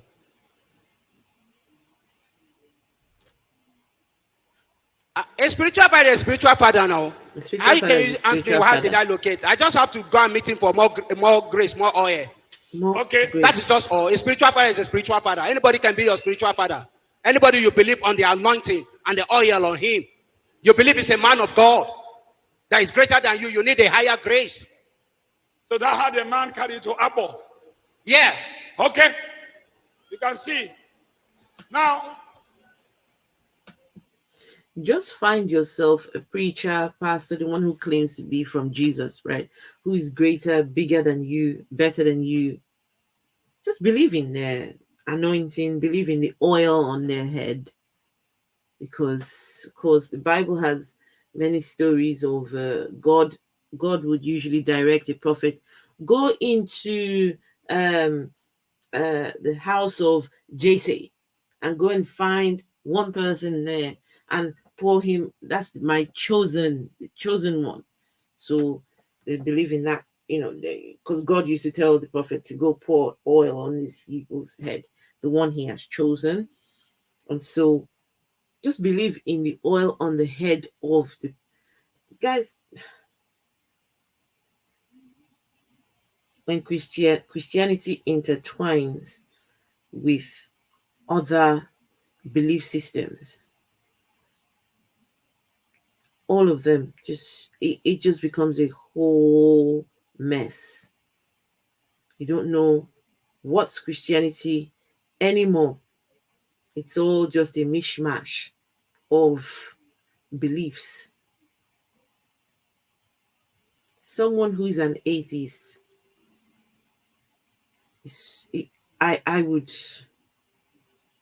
rather go with an atheist than people who believe in this crap. If they don't find it in the Jesus house, they'll look for some other place. They will go. This man, as he's standing here, I won't be surprised. Next week, you call him, you tell you he's an imam, he's a Muslim. They're always searching for what is not missing. Instead of them to go and earn an honest day's job, they would rather look for all these get rich quick schemes where they're told to sacrifice their mothers. How do you go to a place where they tell you sacrifice your mother? What is wrong with these people? Christians still subscribe to this ideology.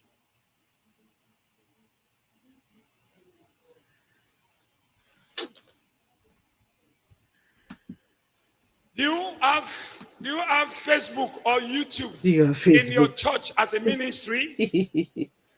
That's what I'm saying. I said my phone, everything is gone. I don't have anything. Everything is gone. Okay, your accounts, your Facebook accounts. I Okay. can only give you my address to Gwagwalada now. Okay. What is the Your name what? of your church? This My guy is a address to liar. Gwagwalada This guy is a in liar. Abuja. Sorry. Okay. confirmed. This guy is. This is all made up. It's confirmed.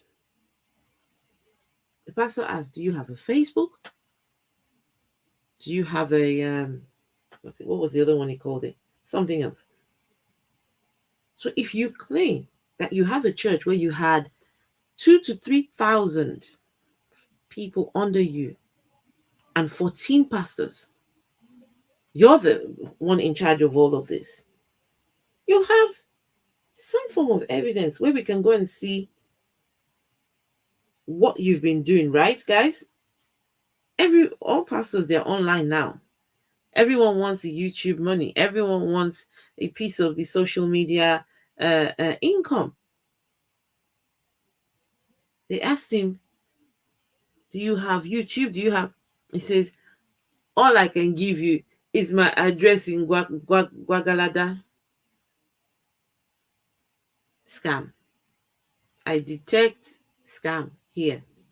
And I won't be surprised Jeremiah is in on this, because if you notice, Jeremiah is leading him on. Jeremiah is, instigating, the questions. Jeremiah is leading the conversation. So I always tell you on this channel, doubt everything you hear in churches. Doubt. However good the story sounds, doubt everything you hear in churches. You must doubt first before believing. Then use your rational thinking and reasoning to decipher what is truth and what isn't.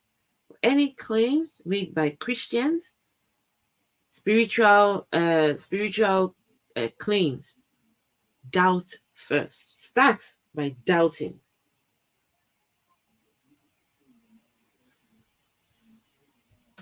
Because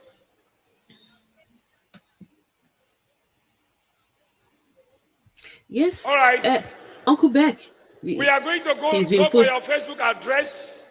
All right, let's see. Because Facebook address. Let's see. now, who come from Abuja? So Abuja people stand up. Let's see if he has Facebook. Abuja people stand up. The Abuja people that are here, stand up. Okay. Who know this man? Anybody know him? Anybody know him? Guys. You know him? Oh. Okay, no. The pastor is clever. He goes in the audience. Now, the distance where this church is to where this man says he's got his own church is at least, 1 second, let me check the distance from Warri to Abuja. Warri to Abuja distance. Okay, so Warri to Abuja, the distance is, Jesus Christ. So 599.1 kilometers, right? 599 kilometers. So his church, this one standing here, his church is 599 kilometers away and comes here, right? So what are the odds that someone will know him from over there? Unless, of course, we have planted someone in the audience. Right, guys? Uncle Beck says someone's put him up to it. Okay. It's looking like it. It's looking like it because it's just 500. See, if you were to travel from Warri to Abuja by car, it's a good 9 hours 52 minutes.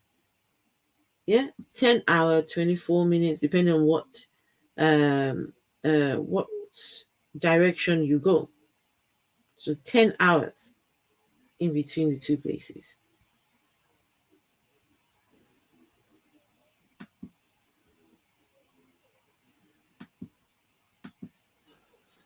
You are from Gwagwalada? Yes, I hear about the church that collapsed in phase 1. You are here about the church? Yes. Okay. I also know the 2 cemeteries that he mentioned. Of course, she knows the cemeteries. You know the 2 And cemeteries that you mentioned? Yes. She knows it. Okay. So you will be hearing of the church Yes, that collapsed in phase 1. that collapsed in phase 1. Yes. Okay. Closer to university. Huh?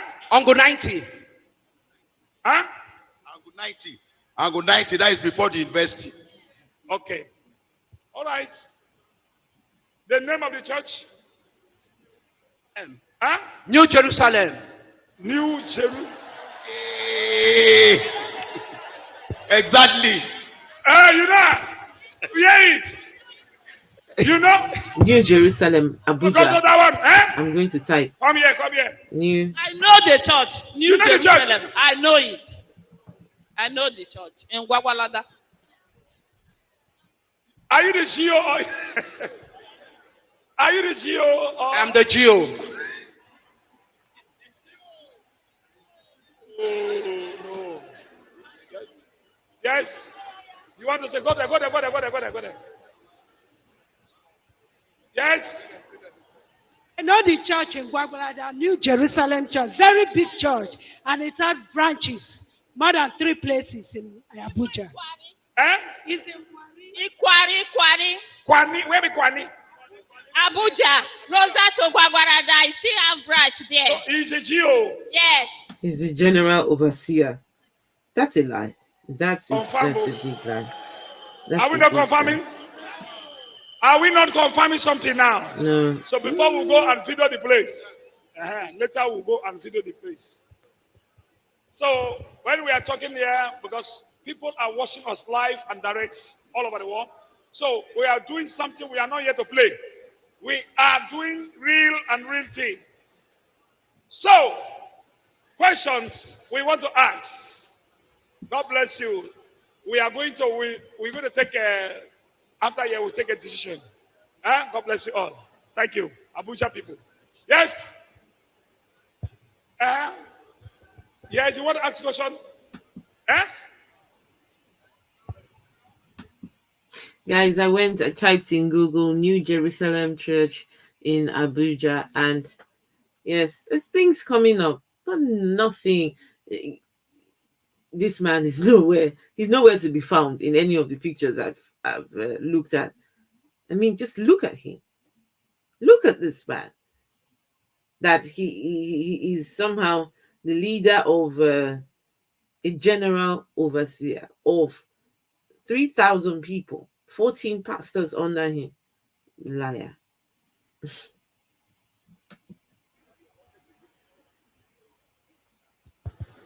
Voilà, chers utilisateurs de Merci TV, vous êtes en direct de Merci TV à l'instant même. Nous venons de suivre la confession de ces jeunes ministres de Dieu. Alors, il a dit, chers utilisateurs, que par le passé, il exerçait dans le ministère, mais il disait vraiment faire des espoirs, être populaire. Alors, il disait être connu de partout. Alors, il est allé voir un certain nombre de dieux et évêques qui le considéraient comme son père spirituel, et ce père spirituel l'a initié en le faisant se joindre à une société secrète. Alors, et dans cette société secrète, il était question de pouvoir sacrifier certains membres de famille, tel qu'il a relaté, chers utilisateurs, on lui a demandé de choisir un de ses membres de famille, qu'il a choisi sa mère, qu'il aimait tant, mais il a dit qu'il ne pouvait pas sacrifier sa mère parce qu'il aimait tellement sa mère, et par la suite, cette société, ces occultistes ont pu sacrifier certains des frères et sœurs. Alors, il a dit que ceci a commencé vraiment à exploser dans sa vie, au point qu'il a commencé à avoir des mystères de partout, à avoir des branches de partout, s'acheter même des parcelles des terrains pour construire. Il avait pratiquement 2 voitures, il voulait s'acheter la 3e voiture. Alors, il a dit que vraiment tout semblait être vraiment possible dans sa vie, mais tout d'un coup, ils ont demandé sa mère. Il a refusé de véritablement sacrifier sa mère, et c'est pourquoi il a commencé à être menacé de mort. On lui a dit qu'on devait le tuer, et sa maison a pu se brûler. Tous les biens qu'il avait ont totalement été vraiment incendiés. Aujourd'hui, il est laissé à lui-même, il est bredouille, et c'est pourquoi il est venu voir l'homme de Dieu, prophète Jérémie Motofofin, pour faire cette confession, en disant que vraiment il regarde Jeez, that's so fast. Whoa.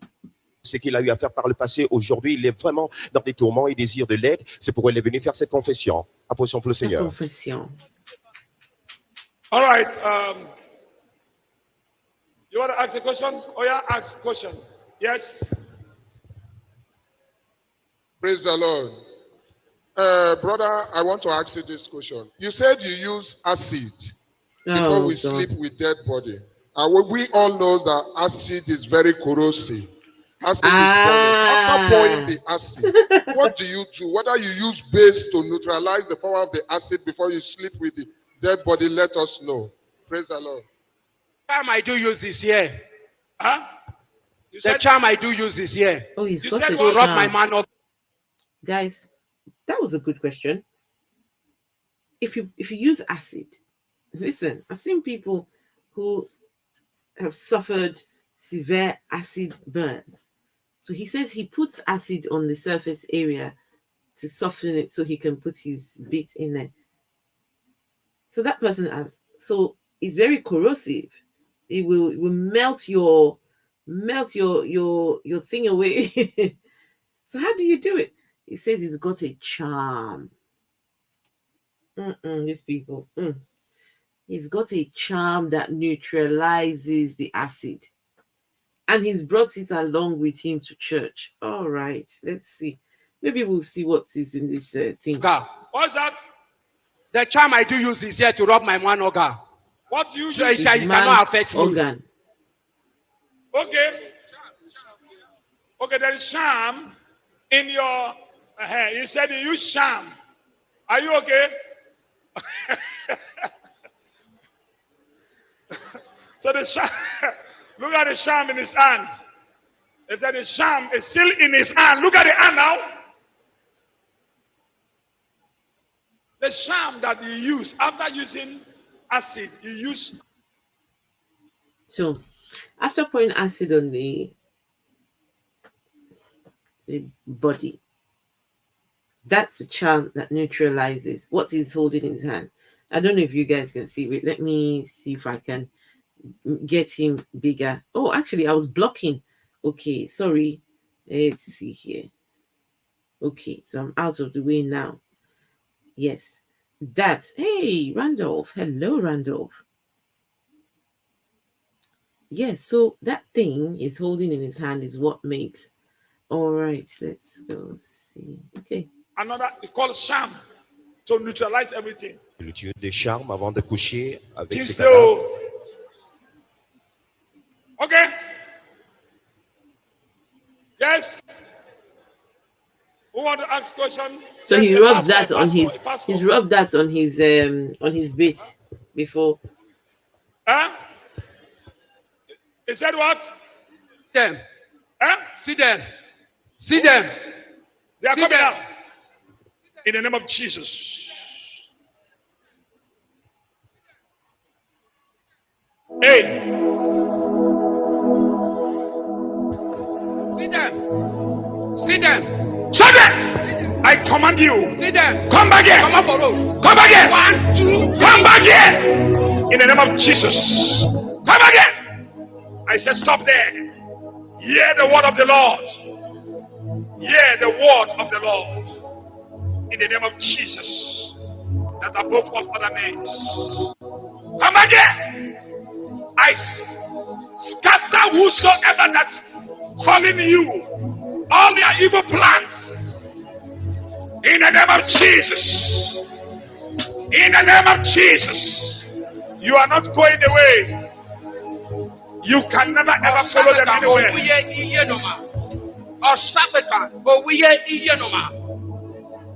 I speak the voice of God, the voice of Jesus, supersede all other voices.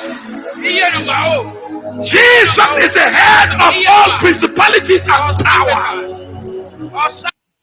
Guys, just when I was getting bored, thinking, okay, I've had enough of these people, the drama starts.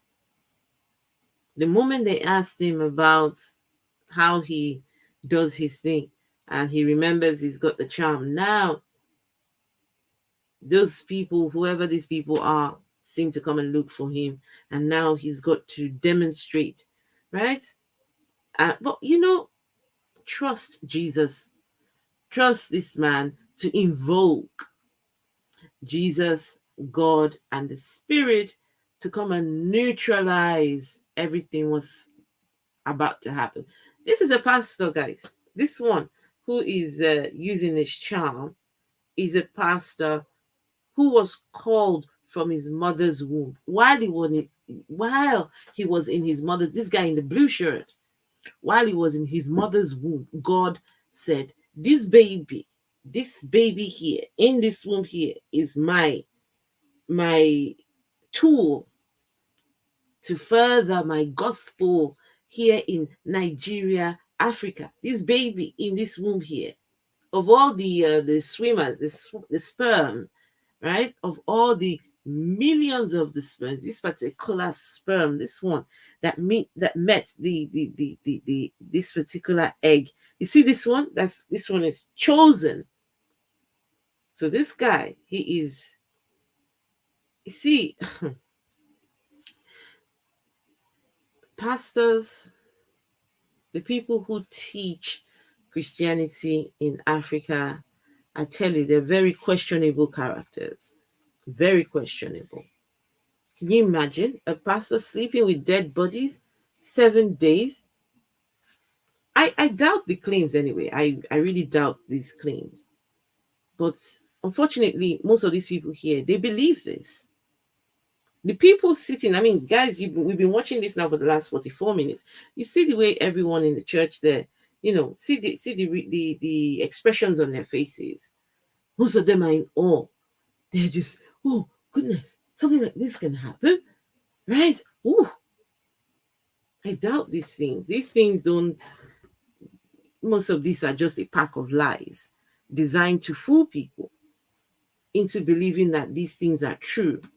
I command whatever demon, whatever power that has signed to kill you, in the name of Jesus, come back here. Hear the word of the Lord. God, when I call you, you hear me. Holy Spirit, I call you, you hear me. Jesus, I call you, you hear me. I call the name of God Almighty Jesus, the creator of the heaven and earth. Whatever power and principalities assigned to now, to discourage him or to scatter him or to follow him, that kingdom of darkness that who are not calling his name, controlling him, let the power of Holy Ghost take over now, over his body, in the name of Jesus. In the name of Jesus. Spirit of death, that body is not your temple. Spirit of death, it is not your temple. Spirit of death, I command you. Today is the end of this. Whatever person that wants to kill him, Lord, I speak upon the door. He is the rock of ages. Hey, Noxem Vulcan here. Where have you been? Arise with your power. Hey, Dean Kruger. Arise Hello. with your power. Holy Spirit, arise. In the name of Jesus. In the mighty name of Jesus. Randolph, no. There is nothing. This has nothing to do with throwing acid in people's faces. No, not at all. The title of this live stream is Pastor Who Sleeps with Dead Bodies. This pastor has told us that he wants to be the best pastor in the entire world. He wants to fly private jet. Now, he signed up to this secret cult. Part of the demands, if he wants to be the greatest of them all, greatest of all the preachers, he has to sleep with the dead bodies. And so, because when you're dead, you become stiff. So he can't penetrate so the acid is to help his cause, not on the face, but I there are no words to say these things, and I struggle with that, because I can't even process it in my head. How you know, I would rather believe that it's not true. But I won't be surprised. There's some sick people out there. He will put the acid on the surface area where he's going to put his bit into, and then he gets his charm. He showed the charm. He rub it on. Oh, guys, In the name of Jesus. Thank you, Father.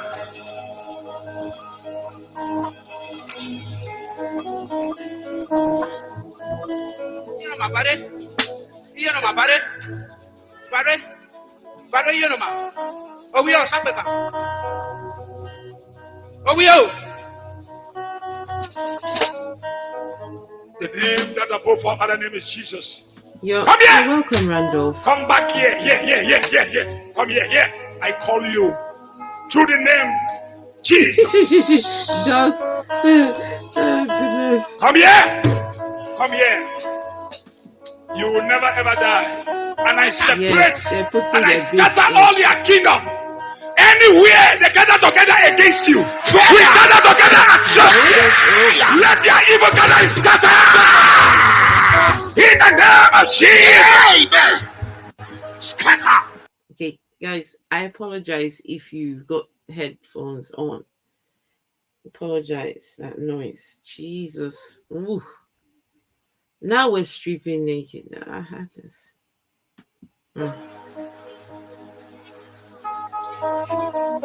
Now we're stripping off. Oh, now we're fighting.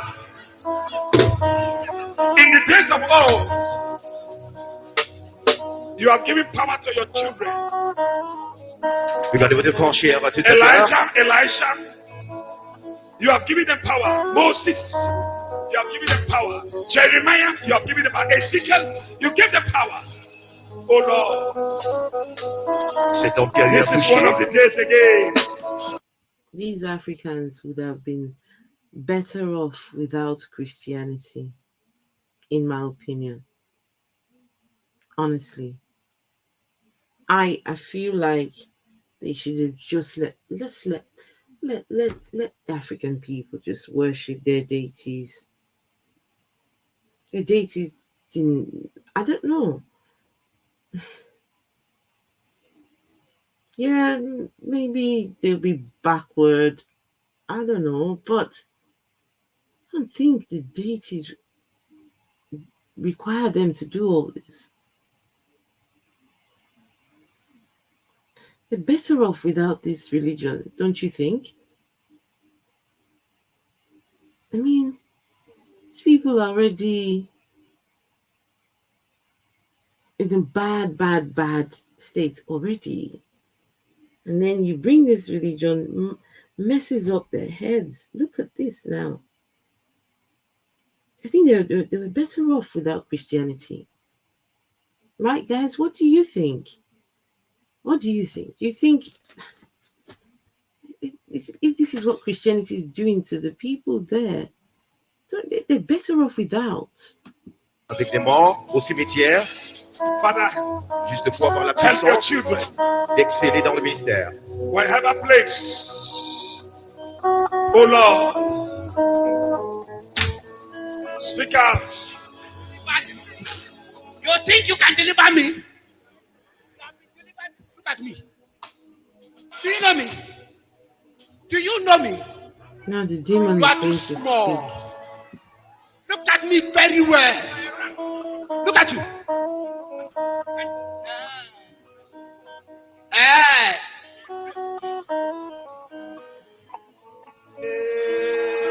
Are you the sent come my life?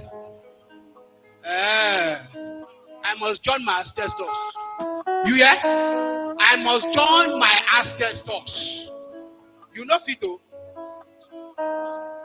You are a liar. Listen to me. Listen to me. Listen to the word of the Lord. Okay, guys. Let me save you guys the trouble. I'm going to just take it forward to see what on earth how this all ends up, because this is Ils just, sont look at Stand up. this. à sa recherche. Stand him up. They just carry Ils ont on the tout drama. brûlé, Look at même this. sa maison, certaines de ses voitures. Back here. Aujourd'hui, il est ici, laissé à lui-même. Il désire une intervention to be- divine. Continue on. He wants to be the best pastor in the entire world, flying a private jet. Look at him. With your confession. Be numb. Huh? Now let him make on bring them. Now only him be the man of God that do this thing. Now he be the best. You don't know say the many. There are many. You don't know. Huh? You don't know say the many. Okay, then. Let's go 90.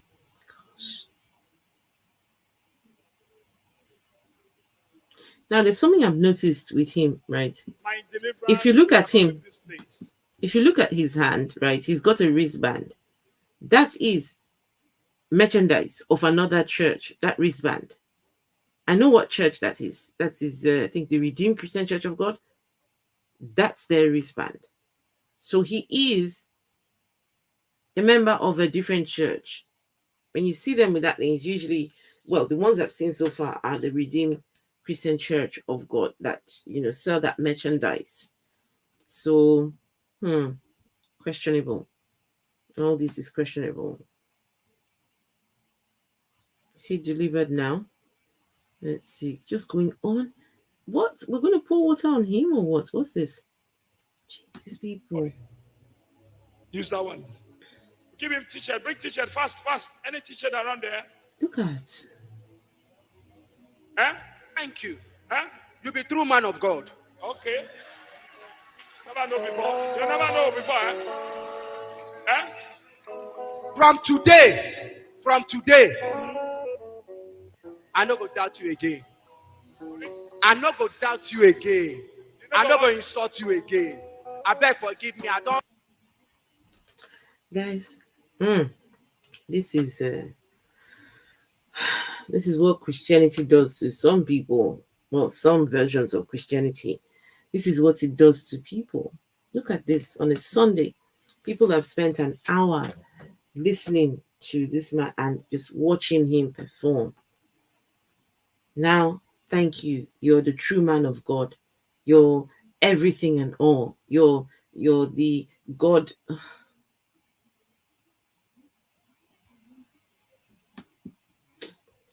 Honestly, things make me just. Spell your name where? You don't spoil my name. The more they spoil my name, the higher I I go. beg. He has spelled his name. Look at your chest. Look at your chest. Don't worry. After here, we are coming for the part 2. After here, we want to follow you. Don't worry. Nothing will touch you. Because the angels of God is guiding you. Bring the t-shirt fast. Run Alors, now. il a dit qu'il est vraiment désolé de ce qu'il est.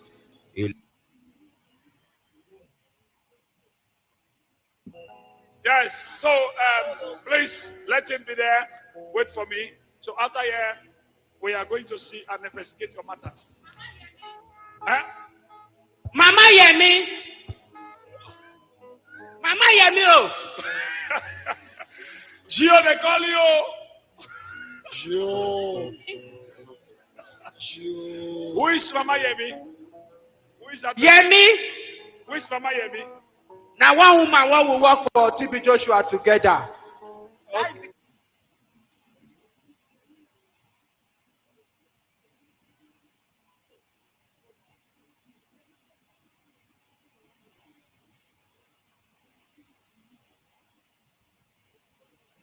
Guys, I didn't do anything to the volume.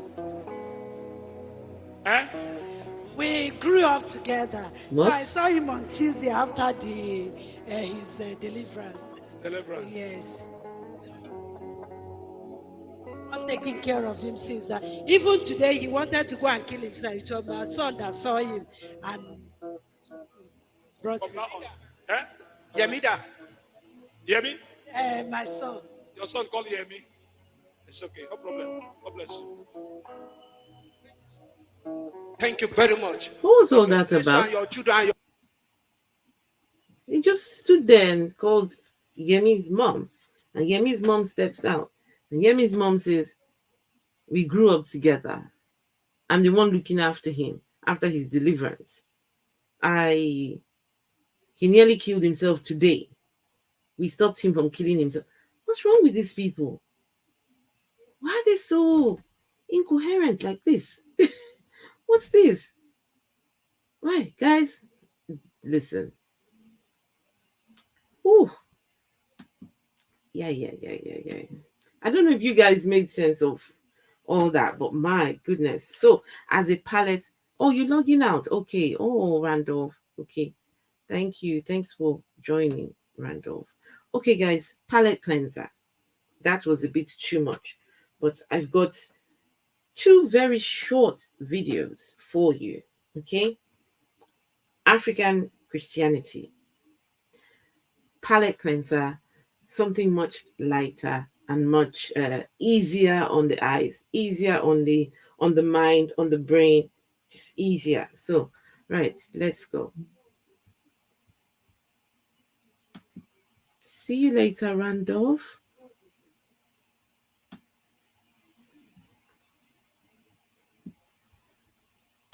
Okay, just 1 second. So, palette cleanser, here we come.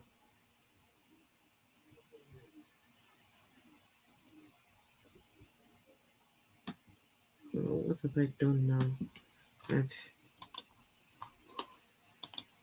Okay, here we go.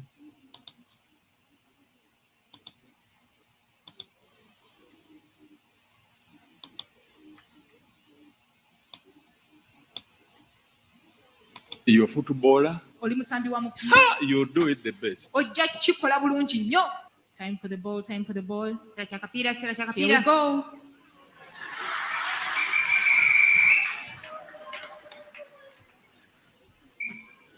Okay. So what's happening here? This pastor, because he is God's chosen one, he's got powers. And his powers makes him an extraordinary footballer.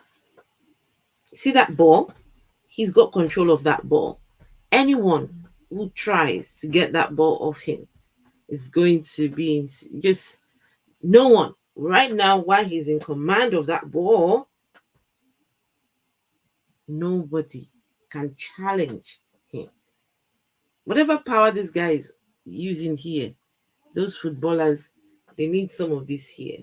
They need Chelsea, Man U, all these big football. What's the ones in Europe? The Europe League.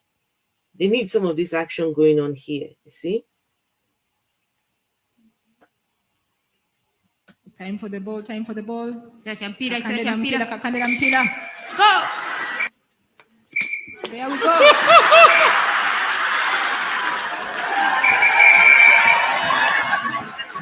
I've never seen such kind of thing. Jesus is there. Yes, wali.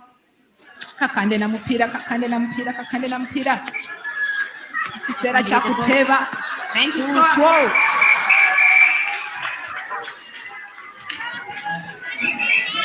We got the football match. Tugenda mu kisaawe ky'omupiira. I'll go with Jesus. Nze nja kugenda ne Yesu. I don't need to bother you. Seetaaga kutawaanya. No. Nedda. I'll just walk slowly. Ntambula butambuzi mpola mpola. Come Nenyigira three of you. ekisaawe. Mujje basatu. Time for the ball. Time to score. Kakandela mupiira, kakandela mupiira. There we go. Kakandela mupiira, kakandela mupiira. Aya.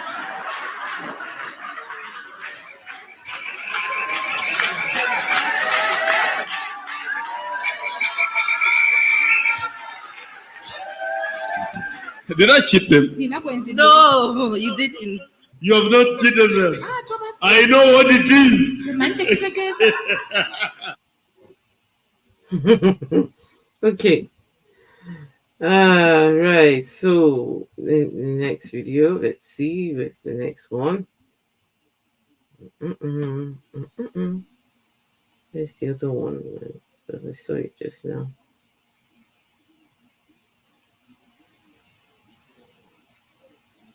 No, it's this one here. Okay, yeah, this one. What's wrong? I broke my hand. Huh? I broke my hand when I was younger. So? One is longer than the other. Let's see. Let's see. Put the leg straight. Put the leg straight. Together. Put your hands like this.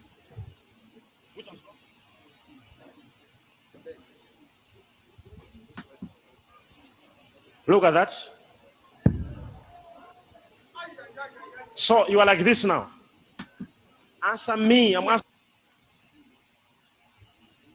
Guys, when she started off, both hands were even.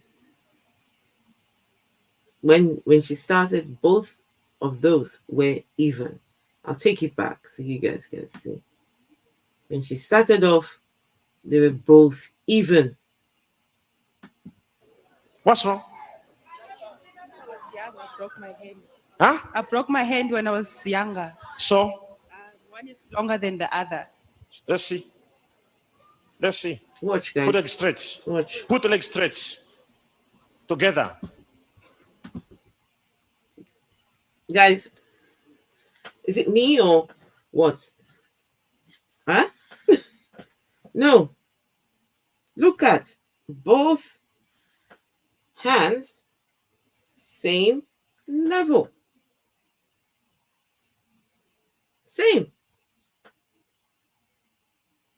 And then within a few seconds, one just somehow retracts. I'm not understanding.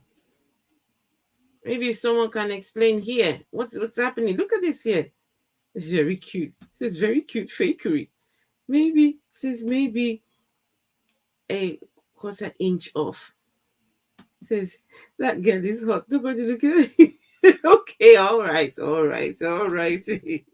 Okay, let's no, wait, no, let me just take that just one quick minute, and then somehow the hand will just miraculously Put the leg straight. Put the leg straight. Together. Put your hands like this.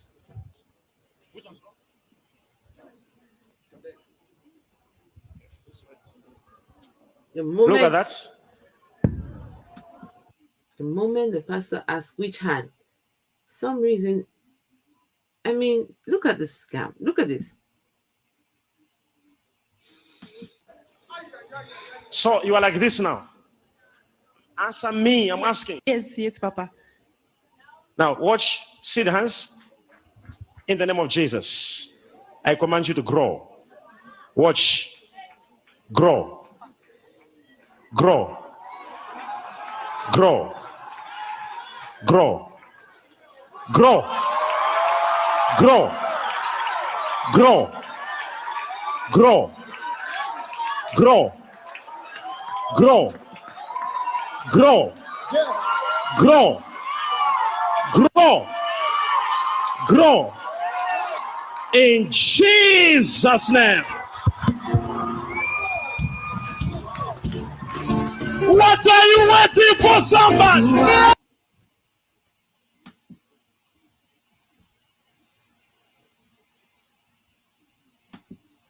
Bro, there are things that could do with growing. There are some things that could do with growing that do not grow. I think they need to go to this church. Just one last video and we're done. Okay, guys? One last video. One last video.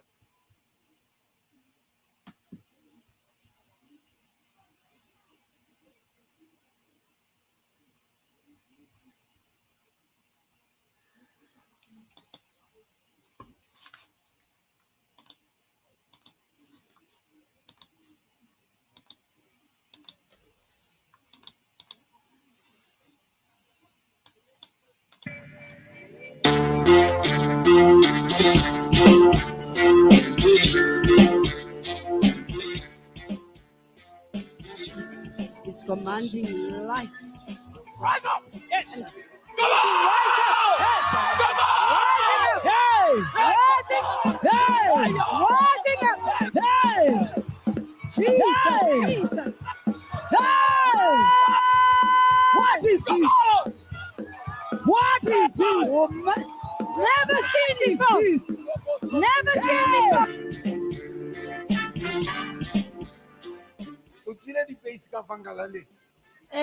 Pimples on the vagina.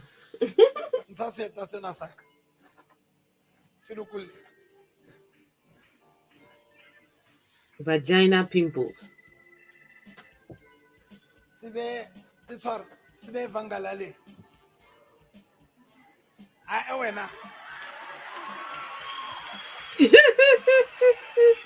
Oh, Lord.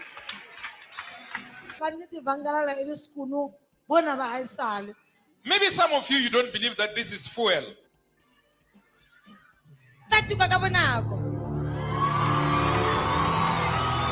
So I'm turning it into a pineapple juice. Nice. I'm turning it into pineapple. Pineapple juice. The word is upon it.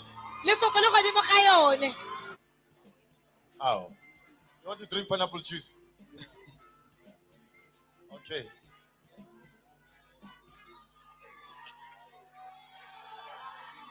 But the devil tried to attack your child. Do you have children? Yes, man of God. How many? This Two. miracle. Should I use it? Should I? Okay. So, guys, now, this particular miracle, this guy was in the audience, right? And this fake Bushiri pastor, his name is Bushiri, calls him forward to say, I got special miracles. I've got special, special, I don't know what he's trying to do, but, I've got word for you from God. And it's about your children. So do you want me to show you your children? Do you want me to show you? It's like, what? You want to show me? How are you going to show me? So someone give me an iPad. Someone give me an iPad. Bushiri goes, grabs, make it look like it was a random iPad. So how on earth can he have the pictures of this man's kids on a random iPad? But people have deconstructed this claim, this miracle claim. You see the scam. You see where he pressed the button to go back. If you've got an iPad, when you go to your photos. Scammers. Should I use it? Go deeper, man of God. Should I capture the picture?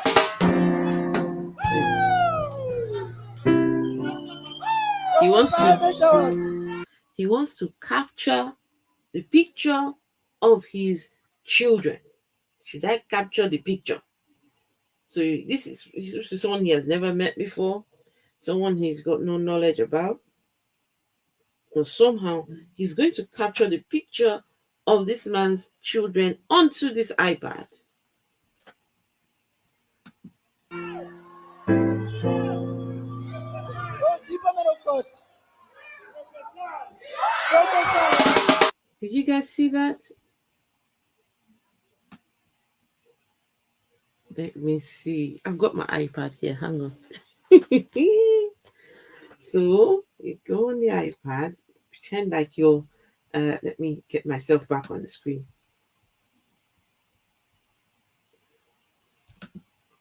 Okay, so that's my iPad. Okay, so here, don't know if you guys can see this here. So like you're about to take a picture, right? So there are these things here, right? There are these things here. That's the one to take a picture. This one here. That takes a picture, right? But then all the pictures I've taken from before are here. So instead of pressing on this button, you press on this one. That takes you to the pictures, right? You see, that's the picture I just took. Takes you to the pictures that are on the iPad. So, see, the foolery is unbearable. Yes, Noxum, absolutely. Dog says Phil and I want in. Okay. All right, let me be done with this, then we can, we can go in. All right, they want in. Okay. All right, we nearly, this video is nearly done. Just one more minute and it's finished. Ah, yeah. Sorry, I'm tired now. Right, let's finish this one.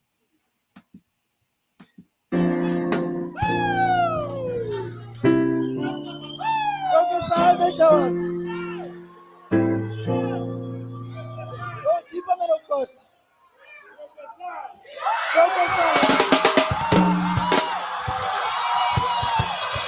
Actually, guys, wait, hang on. I know what I can do. I'll slow it down. Slow that bit down so you can see what the guy did there. Let's see, slow this down. Right, slow it down to 0.25. Okay, so you can see the scam.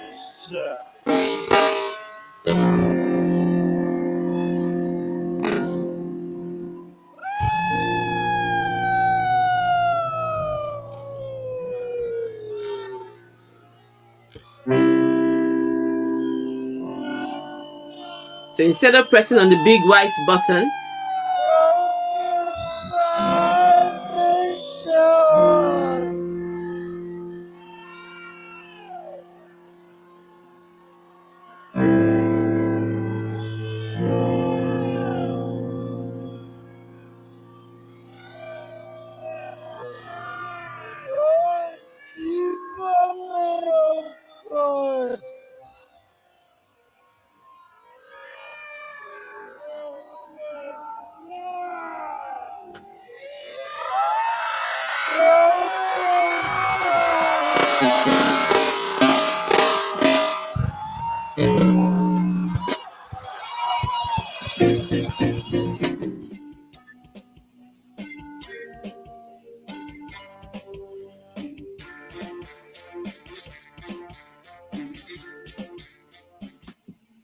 oh my.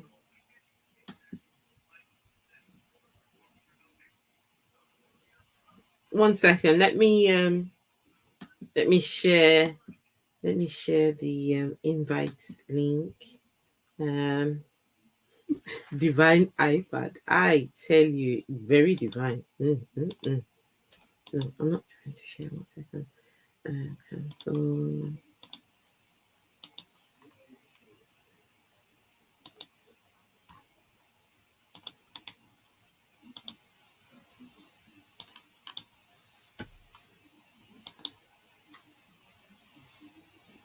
Okay, just give me 1 minute. For some reason, I'm struggling with this. 1 second, just give me a minute and I'll sort this out. Why is this?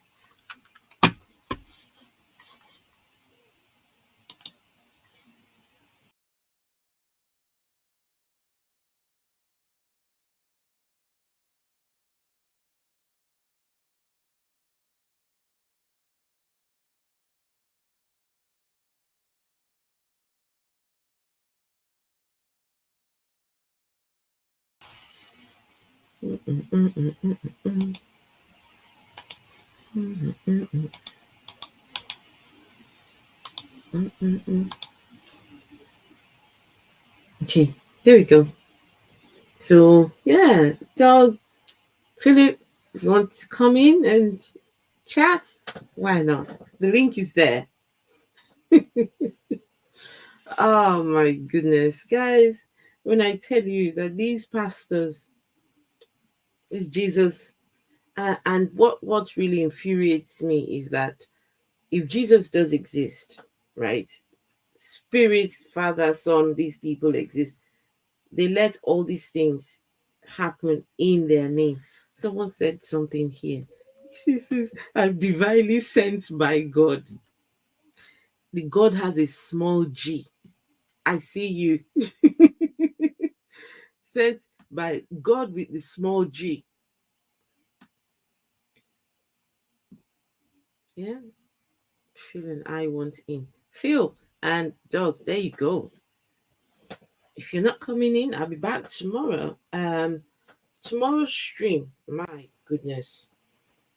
Dog is here. Hello. Hi, my love. You okay? Good, thank you. And how are you, Doug? Oh, great. That was the best show tonight. That was great. I bet you can do better miracles than what you just watched. That show tonight was just full of twists and turns. No one saw the ending coming. I mean, that was a really good show. I mean, I thought at first this is clickbait. So why are you clickbaiting that this guy's sleeping with dead bodies, having sex with dead bodies, and then clickbait? I don't do clickbaiting. Yeah, but then I thought, well, he gave the impression that he was made to sleep and camp in a cemetery for 7 days with dead people. No. But then it came out again that he actually was a necrophiliac. Yes. I mean, and then the big twist at the end, he was full of demons. Woo! That was a show. Oh, that was a good show. Someone asked the question. That was well rehearsed, that one, and well written. Someone that asked was the question. Shakespeare. I forgot who it was. And the question, someone commented saying, and people are okay with this. How are people sitting there accepting this claims?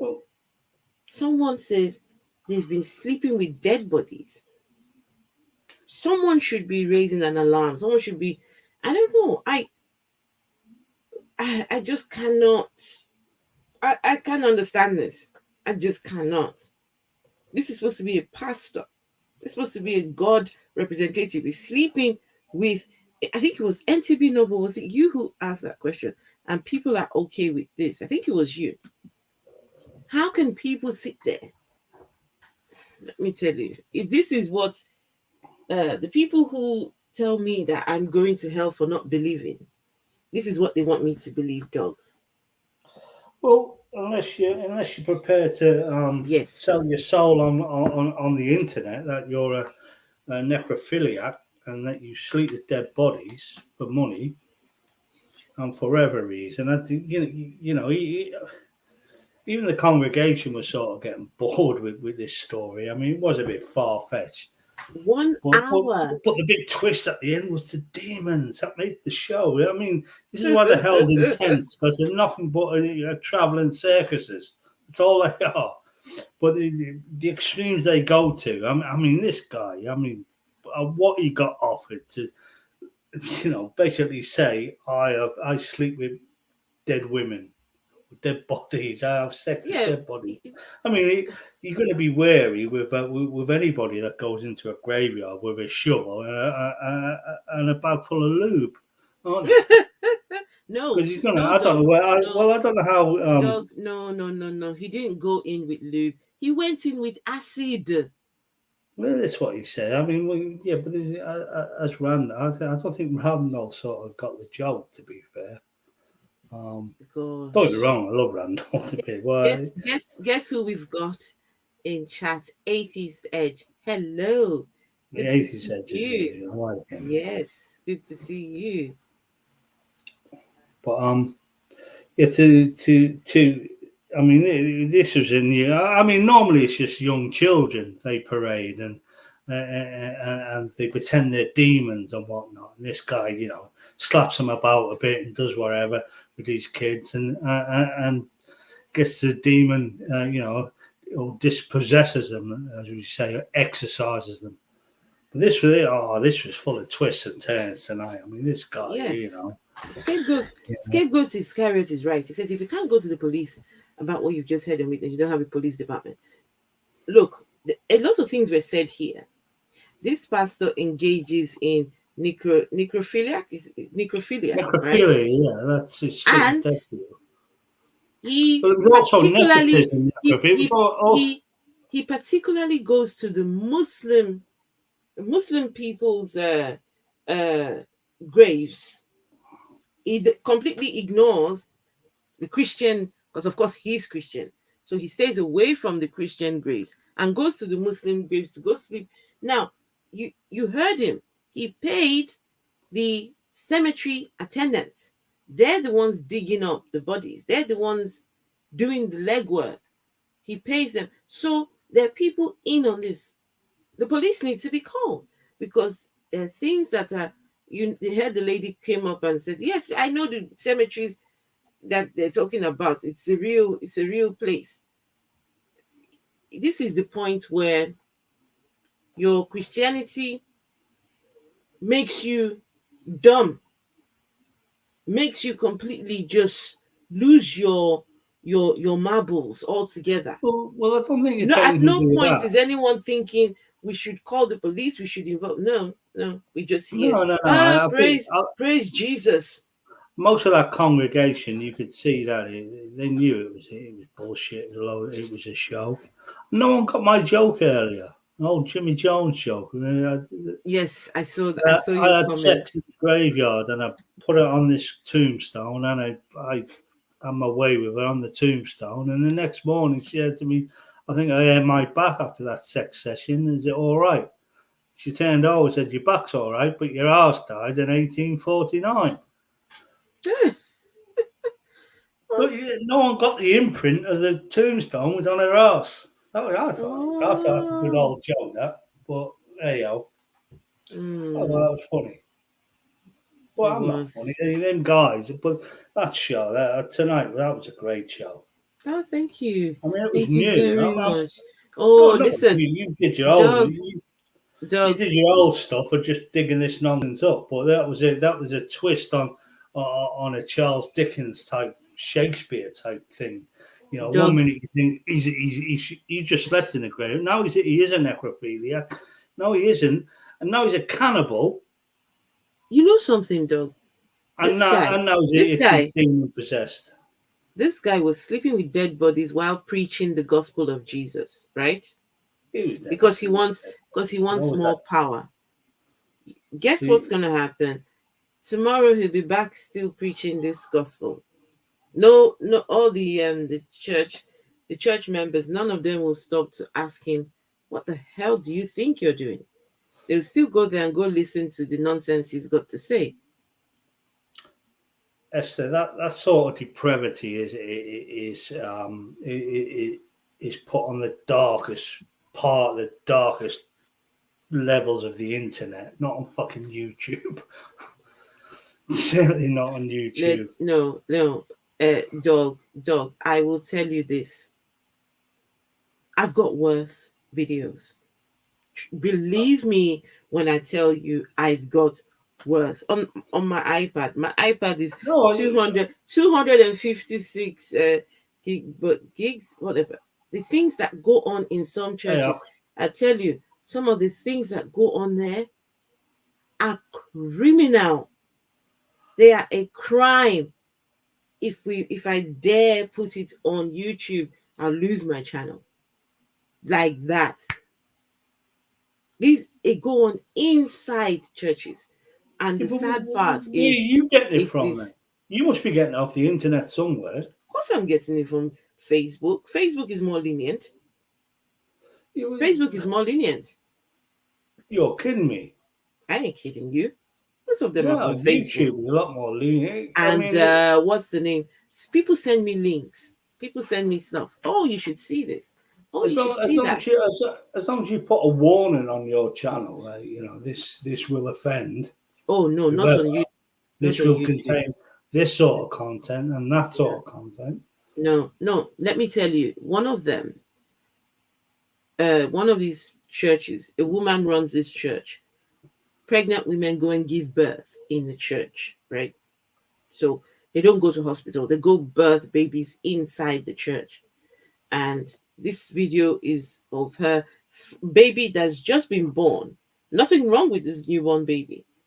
And she starts smacking the baby, smacking the bum of the baby, saying, "Oh, the devil is trying to take this baby away. The devil is There's nothing wrong with the baby. Baby is just crying like a baby would." And she starts smacking. And then she takes the brand newborn baby and puts the baby on the floor, on the bare floor. Baby's got no clothes on, got nothing on. The baby's on the floor, and she's shoving the baby, calling on God to come into the baby. And the chat was rolling. People were saying, "There is nothing wrong with this baby. Leave that baby alone." And even she, saying, "Oh, God, the devil is trying to take this baby. They're trying to kill this and smacking. Child abuse across the world is So one of the most can you imagine me putting disturbing that and on? disgusting Imagine things. me putting that on YouTube. I reported the video. To be fair, I clicked on the to report to.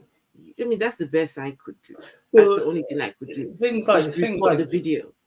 Things like Twitter, you can you can post nudity and things like that, but it has to come with a pre-warning.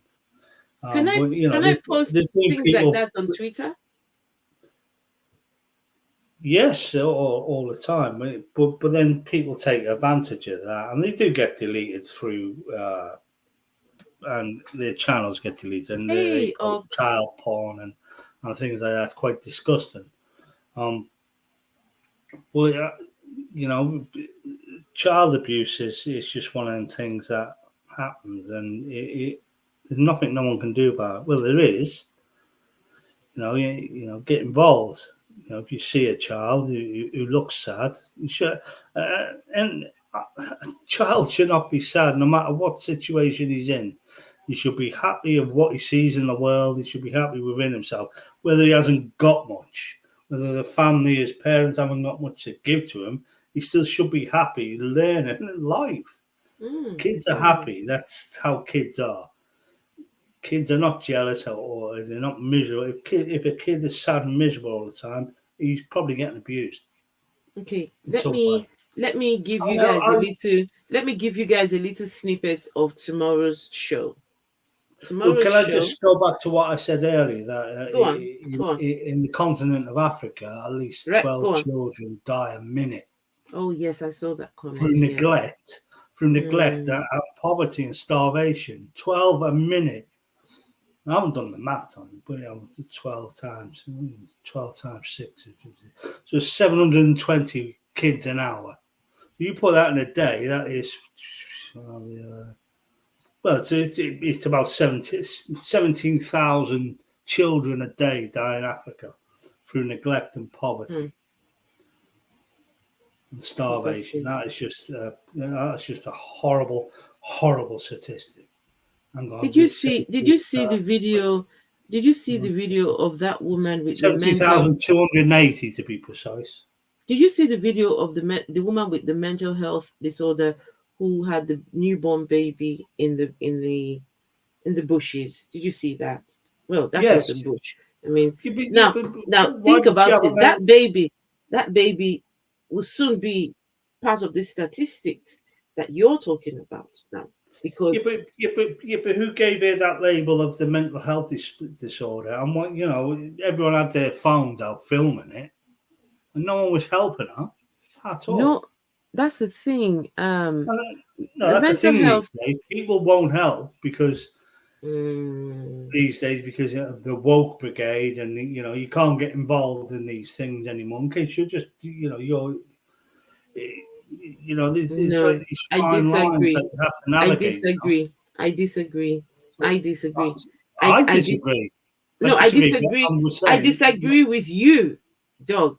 I disagree with you. I disagree with myself, but this I can understand why a lot of people, because there's these fine lines to navigate these days, where you're infringing. If you go to help a woman, she might say, "Oh, I'm doing all right. Well, fuck it off me." Let me tell you why. Let me tell you why I disagree with you, dog. Go on. They see people going through mental health disorders as something coming from the devil. It's the devil's handwork. Somehow the devil has taken possession or taken hold of that person.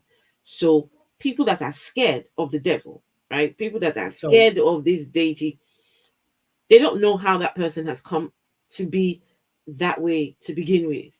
And so in their minds, they're scared. Hence why they're standing front. This is nothing about being woke. This is about whatever's going on with you. Just leave me out of it, because you could transfer your sickness to me. So that's what that help. So some people might step in. Some people might step in. You saw there was a lady going. I was using it as a general sort of term, Esther. Yeah, I I suppose, I understand. suppose, in deeply religious, Africa, they could, leave your devil, but who labelled her as mentally disturbed, and who labelled her that I did. she's got I demons I in her? I was one. Well, because they were using the word mad, right? I would rather say she's got a mental, because clearly there's something wrong. I wouldn't call her mad. I don't know. It's just Well, how would you call that kind of person? What would you say if you were to um speak about her? What's the a lady in adjective need of that you desperate would help. use? I would use Right, desperate. She's in need of help. But I'm from the 21st century. right. Okay, so a Um, lady in need of desperate help. So next time, I would probably not say she's got mental health disorders, because I can't diagnose her. I just can't. that child was a good few months old. No. That baby was fresh, like a couple of weeks old, maybe a week or 2 weeks. Well, she looked after her for that long.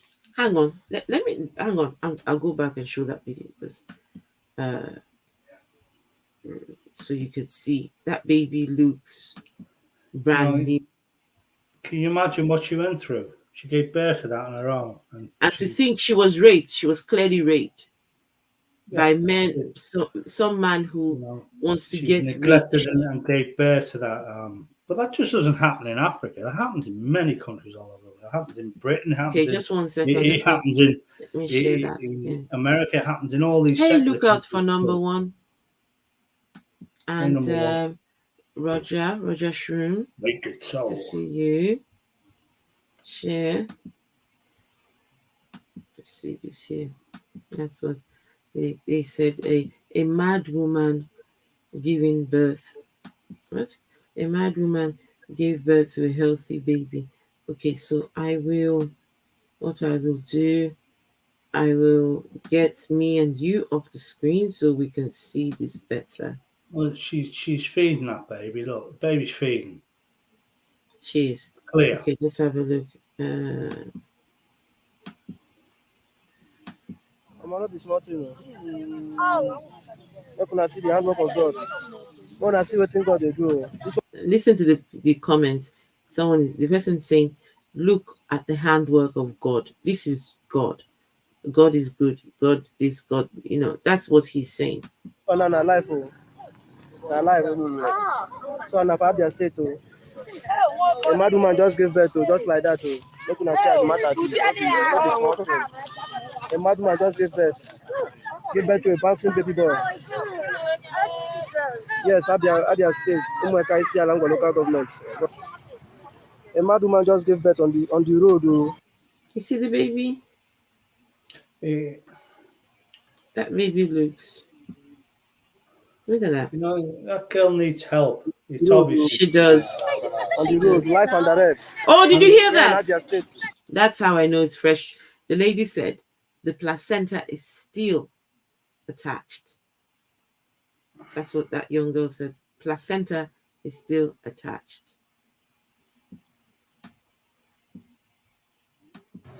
A mad woman just gave birth on the road. Oh.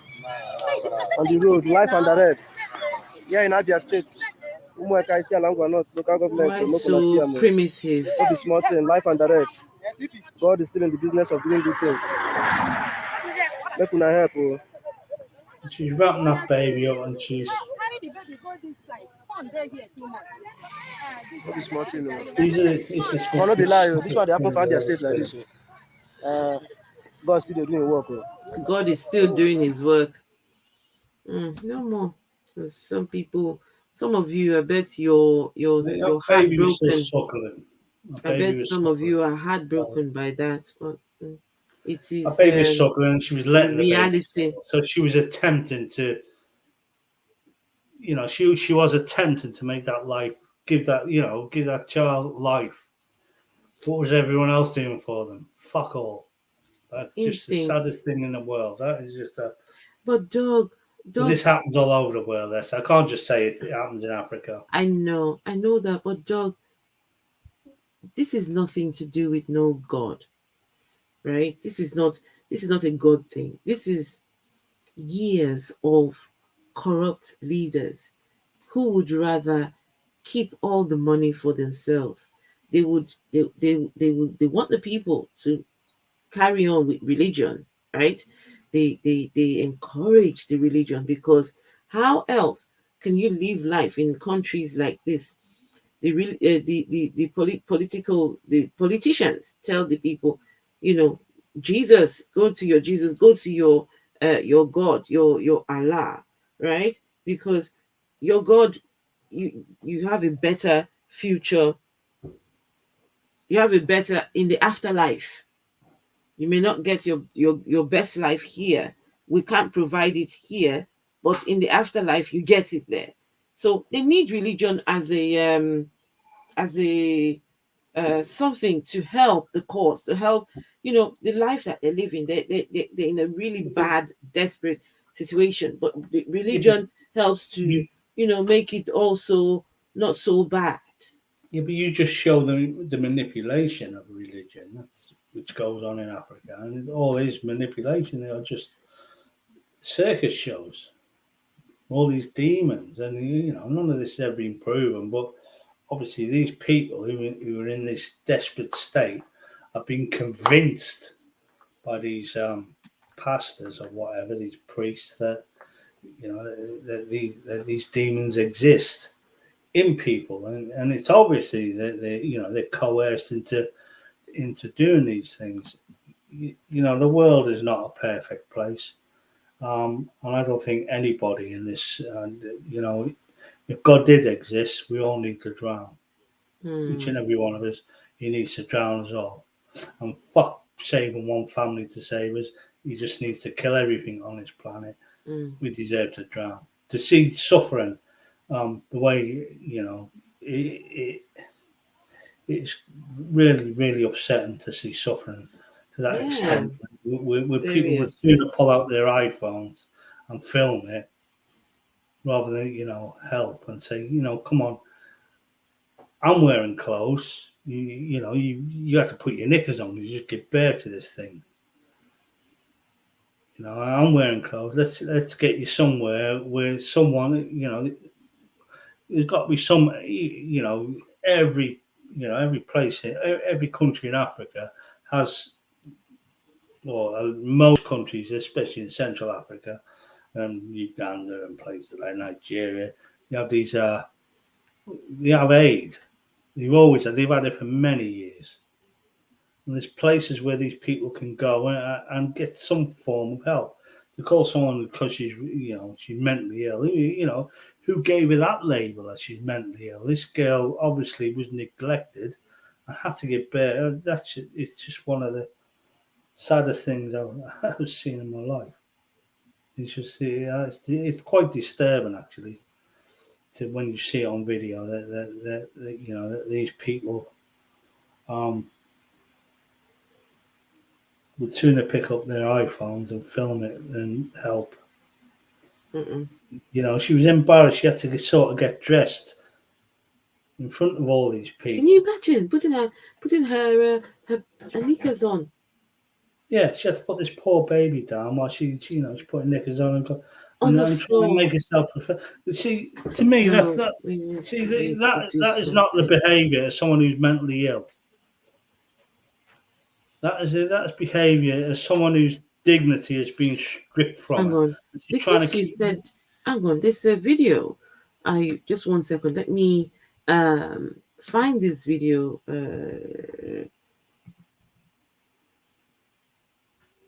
There's a video. I want to show you guys something.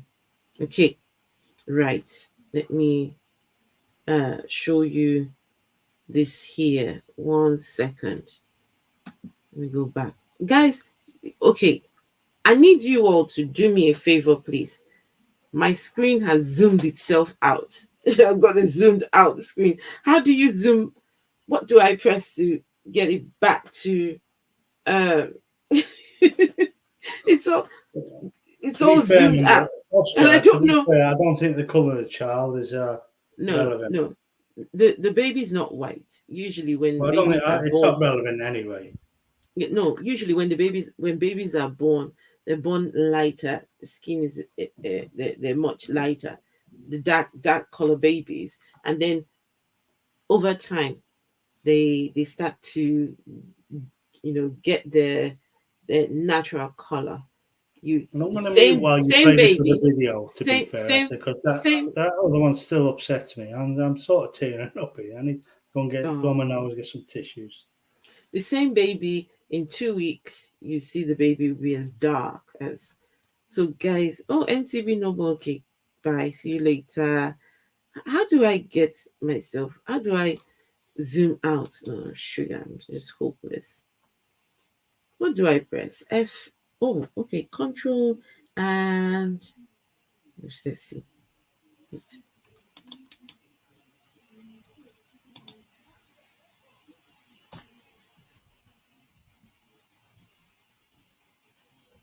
No, not working.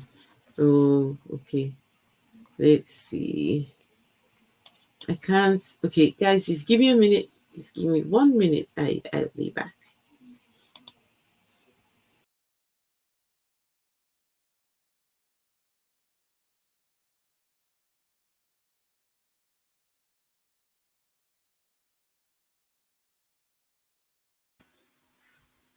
Was it just me? Oh, okay. Good night, everyone. Thank you for turning up. Oh, where's Doug? Doug, where did you go? Doug, get back here. Where did Doug go? Oh no. I tried to get myself out so I could come back to my screen because my screen was completely zoomed out and I didn't know how to get it back to I had to go back out and come back in. So I'll post the link again.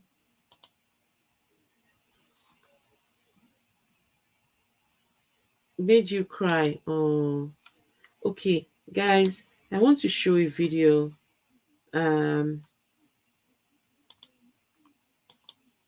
This one maybe not so upsetting, but still upsetting.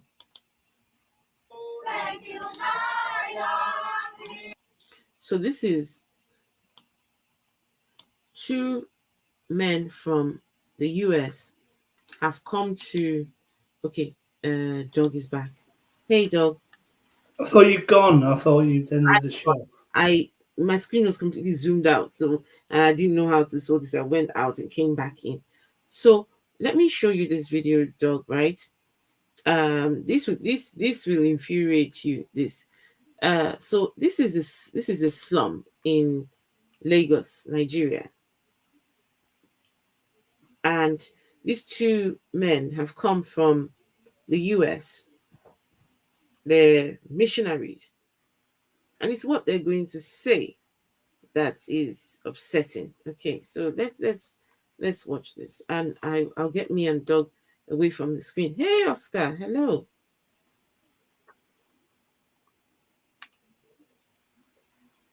Hello. Hello there.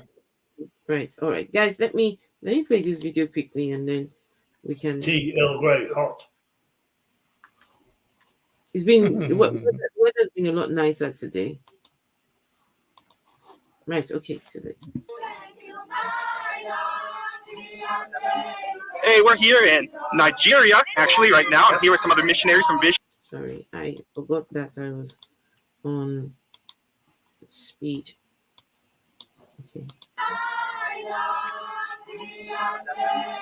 Hey, we're here in Nigeria, actually, right now. I'm here with some other missionaries from Vision. We're surveying the country to help get ready for some new missionaries getting ready to come here.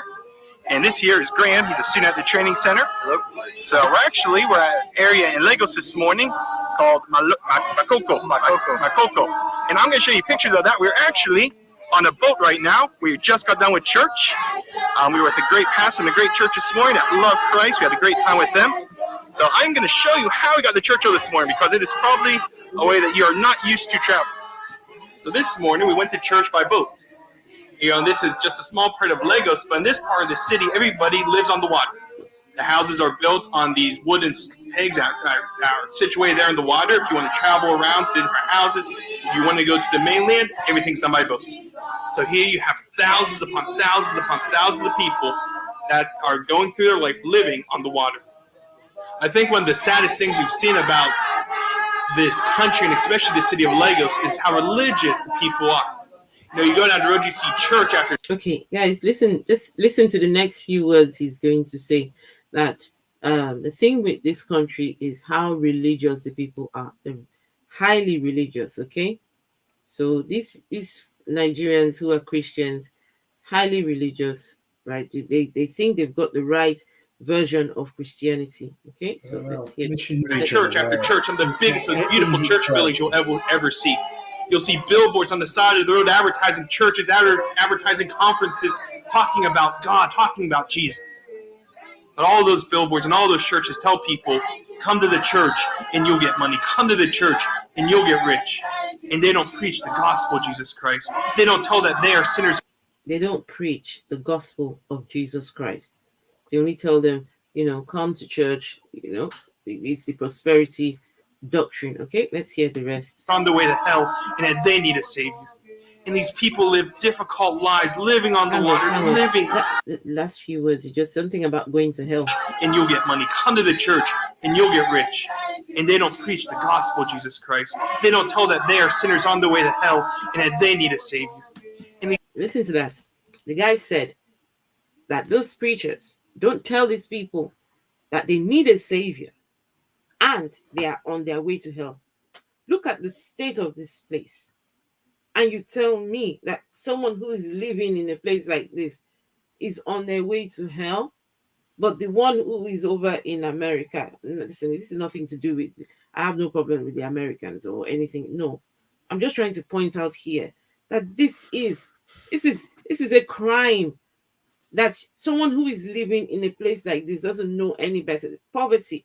This guy in his entitlement thinks that these people here are going to hell. The younger one was wearing a fucking tie, for fuck's sake. He's wearing a tie. Version. He's not done. Windsor not a tie. He's not done. Let's just hear the rest of what he's going to say. Just hear the rest of what he's going to say. These people live difficult lives, living on the water, living in this difficulty. But one day they will die, and they will go to an eternity that's far more difficult because they've never heard the truth of the gospel. They live difficult lives. One day they're going to die and go to an eternity which is even far more difficult than what they're going through right now. Okay? Jesus Christ. Will you please pray for the country of Nigeria, that God will send laborers who will come and preach the gospel and let him do a great work. So he wants the people to pray for God to send laborers to Nigeria to come and preach the gospel. So all the people in Nigeria that are highly religious, which is 50% at least of the population, they're going to hell. But now we want the people who have the right. The missionaries will only exploit. The greatest help, and anyone who is my age will know, the greatest aid that ever went to Africa was in 1986 by Bob Geldof and his determination to try and end poverty. He couldn't end poverty because, this continent is forever at war with each other. So they're always, you got 10-year-olds with guns in jungles and things like that. You got it's such it's an inhospitable place. I know it's Africa, Nigeria. I've been Nigeria, a beautiful country. I mean, it's just sad. Did you say you've been to Nigeria? Yeah, I've been to Nigeria. I've been all over Africa. To be fair, it is now. I didn't know you'd been to Nigeria, dog. It's the same price. It's the same time in Nigeria as it is here. Oh. It is the same time. No, it was a business thing, to be fair, Esther. I know, but even then, I didn't know you'd been. There was a church on every street corner, but it see this, you know, these missionaries, you know, Okay. well, if it went to Abuja, the capital, that's where I went. It's a beautiful city. It is, and it's just churches everywhere, and they're all Christians, and they're all, you know, they're all. It's all like the American scape on it, but like, you know, you've got these sacrifices now in Africa. You know, they're taking it to another extreme with the sacrificing human beings. For the sake of God, you know, white missionaries don't belong in Africa at all. White aid workers, maybe, yes. People, you know, what would them two young ones, little guy in his tie and his Bible under his arm, and the other guy in his Hawaiian shirt, narrating the stuff. What would they do if they were confronted with that poor woman that had that baby? What would they do? I don't They know, would sit back and honestly. fucking film it like everyone else, like their own country people filmed it. And in Okay, fact, they so would do I, less. I, No, an okay, aid I'm worker going to. would have dove straight, and a white aid worker would have dove straight in there and took her away, and that baby would have survived fine. Because that is just, and I'm, you know, I really got my fingers crossed that they're still kicking somewhere, that they're still going on. That people have seen this video and search for these, you know, the aid workers that are out there now from all over the world. I've seen these people, and they've dragged this woman. She is a special cause now, a woman and that child, and they're kicking, and they're living the life of a better life than what they was sitting in that ditch. Blanket, and that was just disgusting. That was, I mean, this is. I'm getting upset again. Okay. Let's let Oscar and Philip. Oscar, what are your thoughts? What are your thoughts? You think that the people? Hold on, I got two things. First of all, about because I came in late, so I only saw you broadcasting the lady giving birth, right? So first of all, I did not mean any disrespect to the lady giving birth by saying that the child looked like if it was white. Yeah, I have not seen a black lady giving birth immediately, right? So if the child was lighter than the mother, fine. Yeah, but if only if the child was white and the father is white, is even worse, because that makes him an asshole as well. Yeah, why? Because the colour is irrelevant. I know it's irrelevant, but the situation was the prominent thing. The situation, of course, it's prominent. Colour, you know, no one looks at colour. That poor baby and her were going to die, regardless. You know, they could have been green, blue, pink. You know, sky blue, Nothing. whatever. This is nothing. Oscar, I completely understand. The baby looked a lot lighter than its mother, but that's how fine. So good. babies from the dark skin, when they're born lighter, but with time they gain the melanin over Fine, time. totally cool. Right, Oscar, don't get me wrong. I've got nothing against you for picking up on colour. I'm just saying it is irrelevant. But what I find disturbing is our own country folk. We're calling them mentally disabled for whatever reason. She was obviously raped and shunned from her family, and that poor girl was probably traumatized, the most alone that anyone could ever be. That was probably one of the, and she gave birth to a child, and that you know, she had that baby suckling on her breast, so she was obviously doing their best to try and do something about, making that baby survive. Yeah, there was care from the mother for sure. Yeah, that was the gut wrenching, god awful part of it for me. That she was, she was trying, and she's got all these fucking people just filming and call her retarded. And it's one of the most disgusting, disturbing things I've ever seen of humanity in my life. I'm just thinking, what is the future of those of both of them? That father of that baby will nowhere to be found. Well, as you said, Essay, he could have, she was probably raped because we know. No, she was definitely raped. Definitely. She was obviously disowned from her family for being pregnant by a rapist, because that's the way these deeply religious people are. They think, especially in America, because most teenage pregnancies and rape pregnancies are in these religious communities. I mean, especially that Bible Belt of America, most of them are there. Yeah. Now these sort of states are banning abortion now. Because of this Republican sort of overturn that God-fearing Republicans that care nothing about human rights. And Americans have just American women's rights have just gone back about 2 centuries. Okay, guys, I've got another video to show you guys. Okay, right. This is nothing.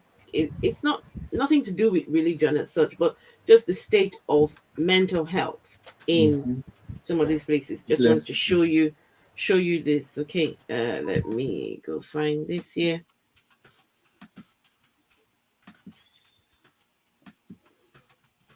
Okay, so this is 2 people,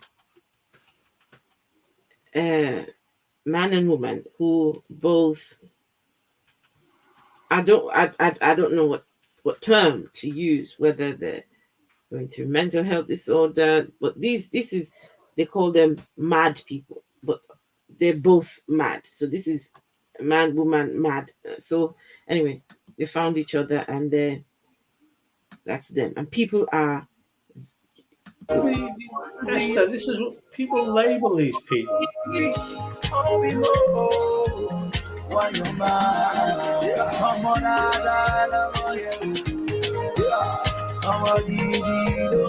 Me be a perfect gentleman.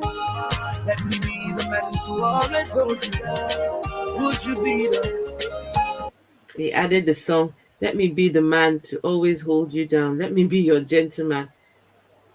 Guys, why not? What are your thoughts? This is, you look at the whole world is on antidepressants.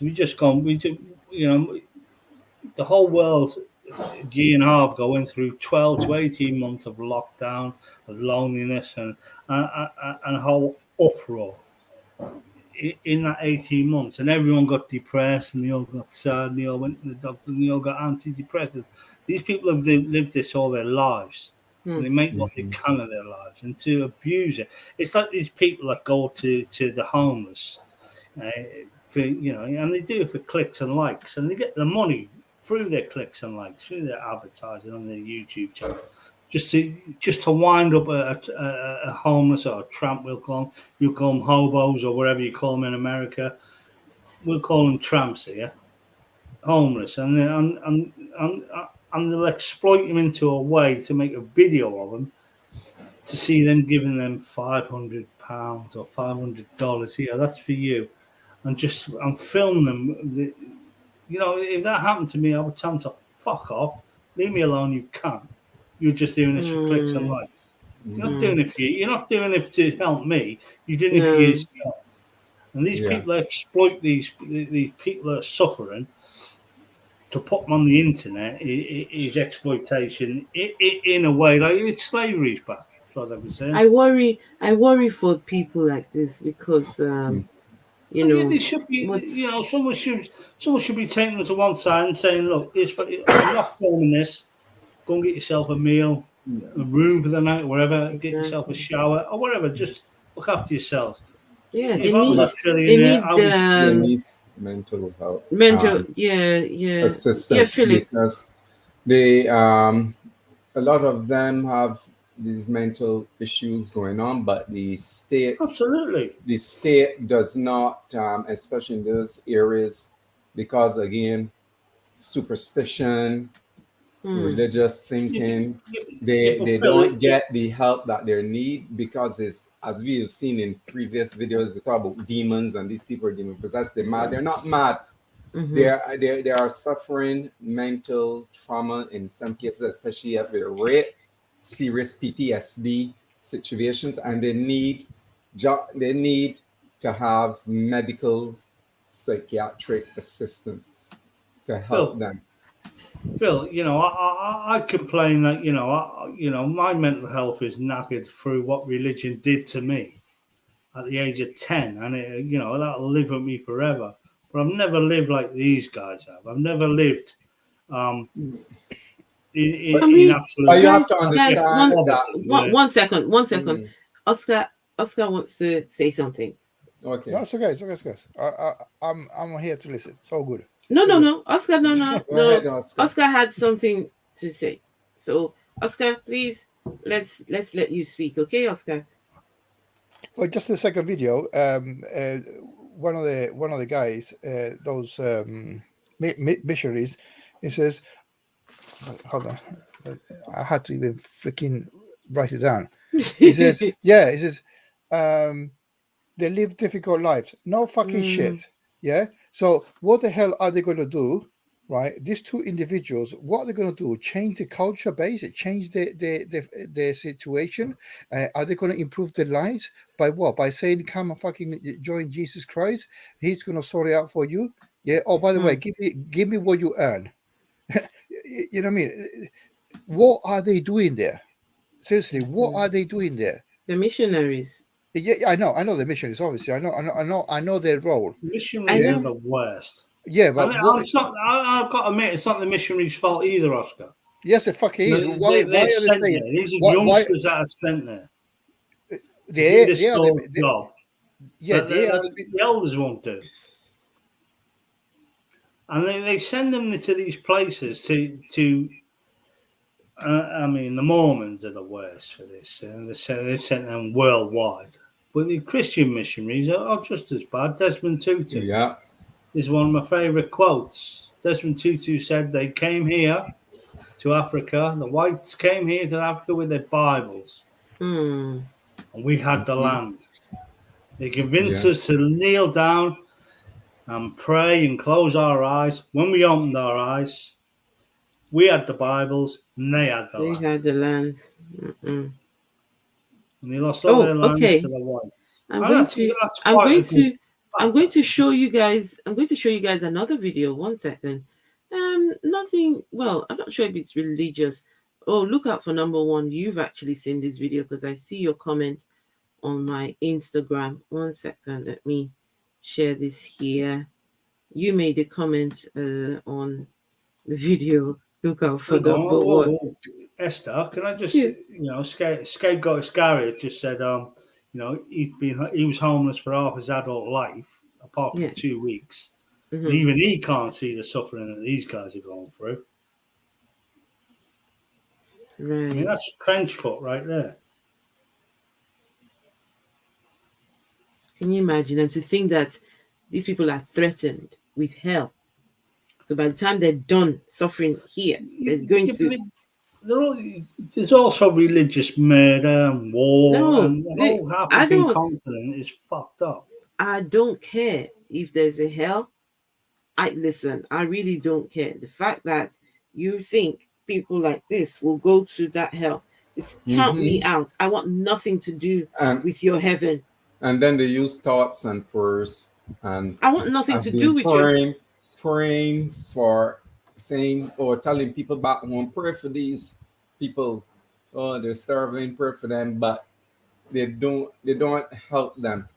No. And there's been no help. I tell you, for years as a Christian, I was praying for children in places where there's famine and so on, and nothing has happened. It's God only will good people provide trying to do food. good things to help. But then, as the outside, there's a lot of war. And sometimes even religious wars, you know, in Nigeria, you got the Muslims in the north, Christians in the south, and they are at each other's throat. And you know, so and a lot of the other African countries, a lot of religious type of war going on too. And it is sad, it hurts my heart that the leaders, through superstition, keeps these people in poverty. They don't educate them properly. They don't put money into actually, the majority of their budget does not go into educating them to help them. Okay. Right? And then Yeah. let me play this video, right? This is little children. Can I just apologise to Oscar for diving in on his thing? Okay. I didn't mean to, mate. And can I just say I hate Phil that he has more hair than me.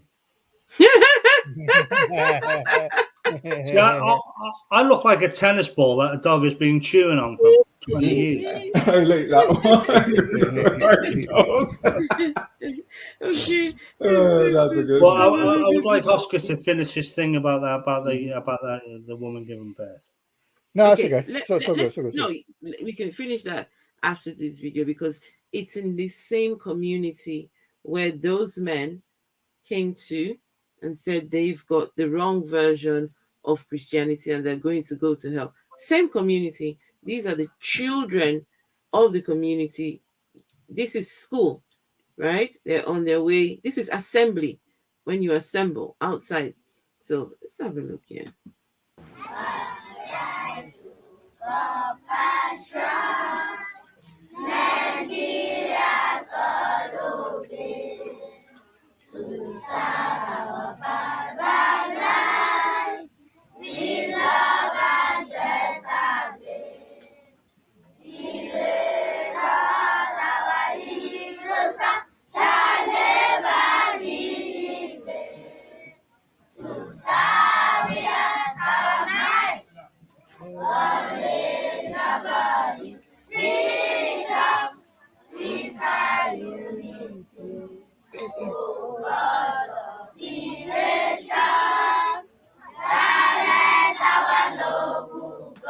So that's the Nigerian anthem.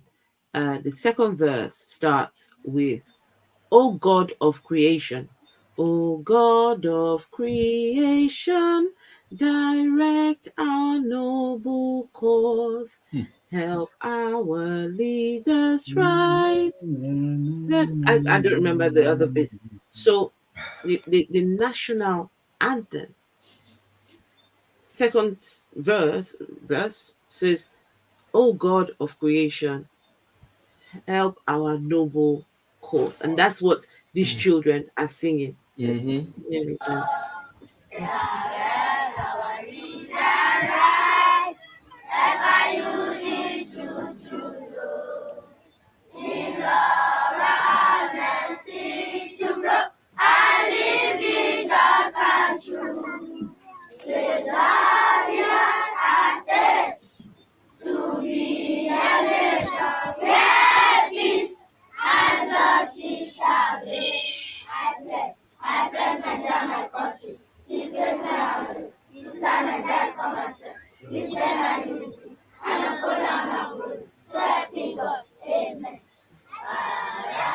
So help me God.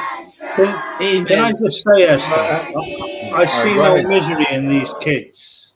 You see what? I see more embarrassment because they know they're being watched and filmed. Kids are very adaptable. They'll live in war, so they'll do that. Dog, some of these children have no shoes on. Yeah, and absolutely. And they're standing in the water. But if you're born with no shoes and that's your life, a child will expect that. That's the way it is, and they'll get on with their lives. I see it more embarrassment, but when they're exploited and they get got involved, and these missionaries get involved, it makes them miserable that they know they got fuck all. When they know they got fuck all, and they see the world around, and then people that walk around, going to the pub and having a laugh and go around trainers and they're smoking weed and tooting their whatever they want to do and getting on the train, on a bus, driving their cars. going to the shops and buying whatever they want, of course they're going to be fucking miserable. And that's what Christianity does to these people. It exploits them, and it just manipulates them into, thinking they are worthless. And and unless they're fearful of this God, they will have nothing. And this is what it does to them, because, if I was that age, if I look back to that age, I would actually, I'd enjoy kicking up in the water. I'd be kicking the water and singing a song. That's what kids do. They're adaptable, and they're like Play-Doh, or putty, or plasticine, or whatever you want to call it. Whatever, you can manipulate them, but once religion gets their little fingers in there, they're fucked. But to be fair, I have to give it to the African guy, the African preacher tonight. He did put on a good show. It was intriguing. The one sleeping at the end with with the demon. Oh, it was brilliant. The one sleeping with the dead. The one sleeping with the dead people. Yeah. Yeah, I think that. And then he made out he was just being, he was just camping in the graveyard. But then he was sleeping with them, and he was using acid and different tools and to get his kicks and all that. And it was always great. It was intriguing. And then the big twist at the end, it was the devil. It was the demons that got in there. Brilliant. That was one of the best. That was one of the best of the shows I've seen from the African circus tents. I'm wondering if the because looking at it like near the end and what was happening, I'm wondering if it is a grift that the pastor and that guy put on, because you realize the pastor was trying to cast out some demon out of the guy. Yes, it's all part of the show. Right, it's all part of the show, and I think that might have been a grift rather than the all put together.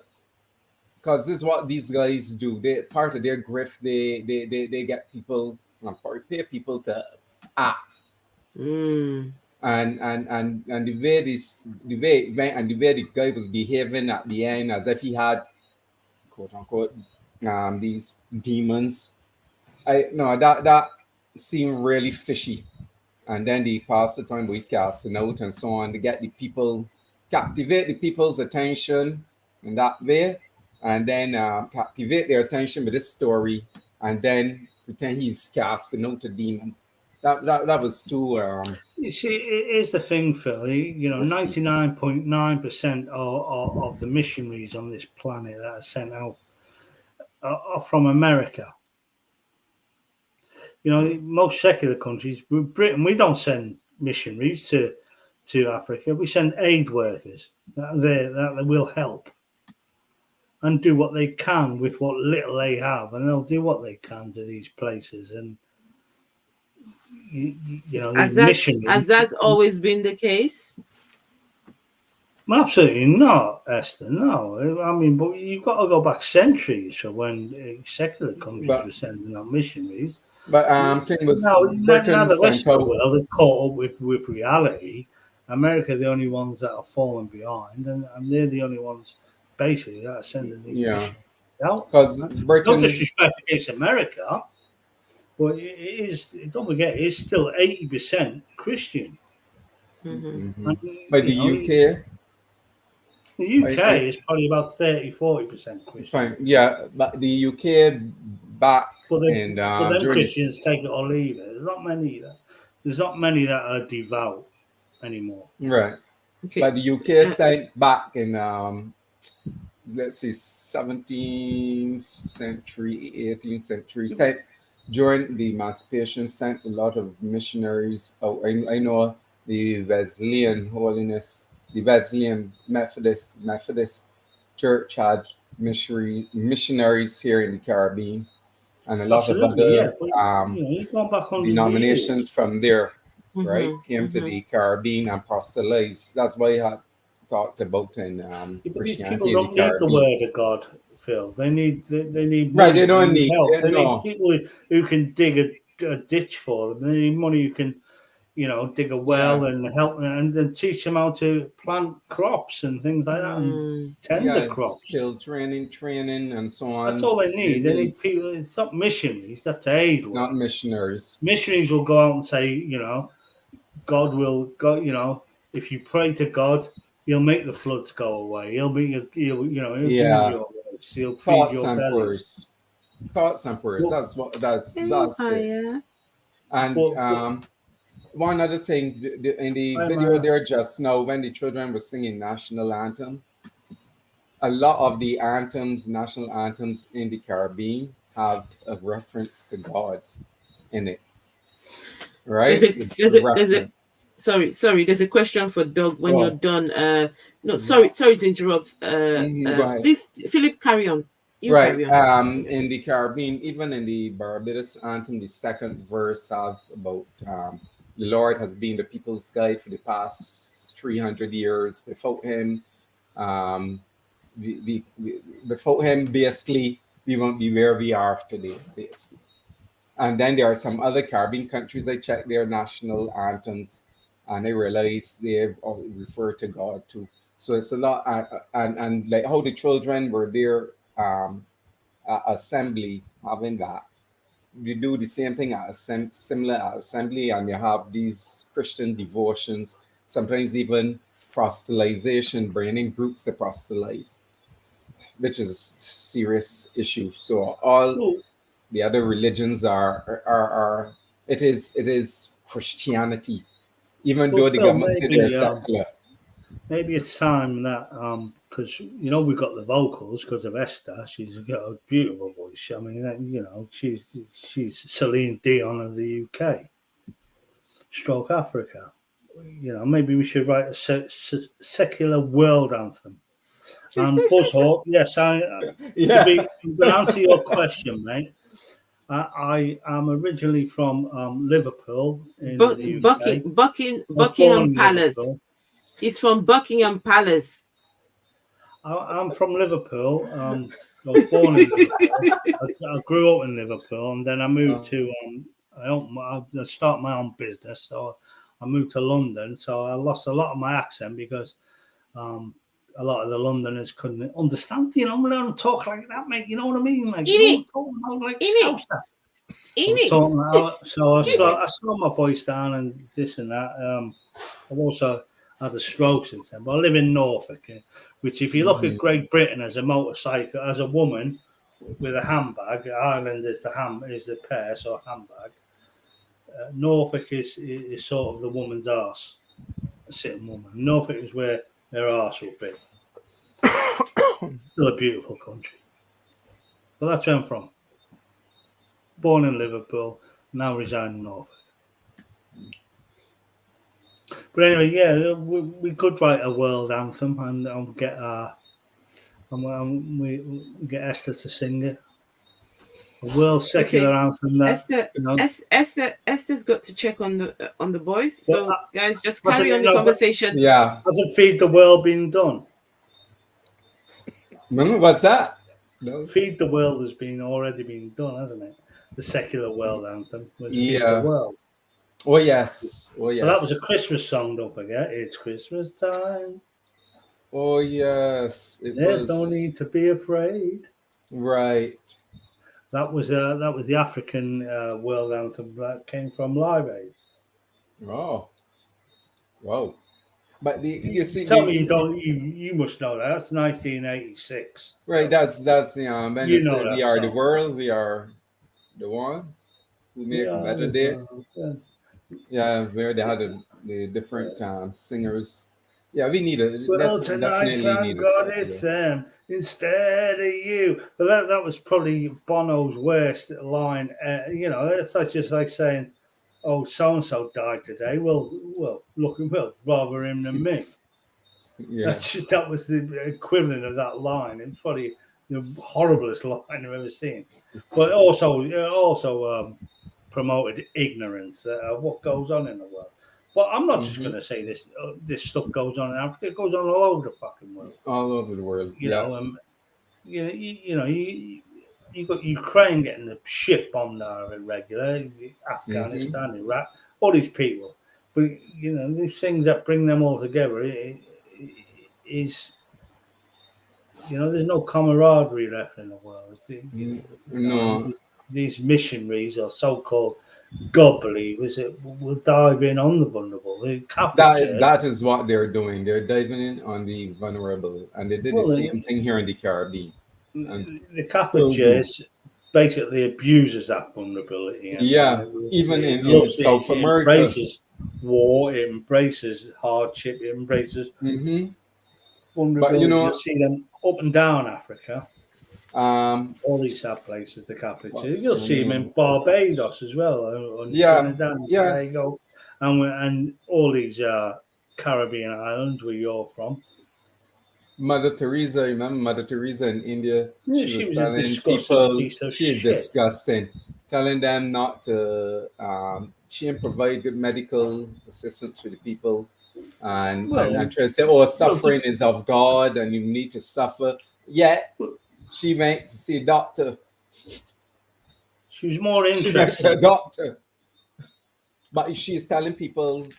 The people there in India, no, you don't need a doctor, you need to suffer. But when she was supposed to be suffering, she went to the doctor. And she was more interested in having a name on a building named after herself than the people she looked after.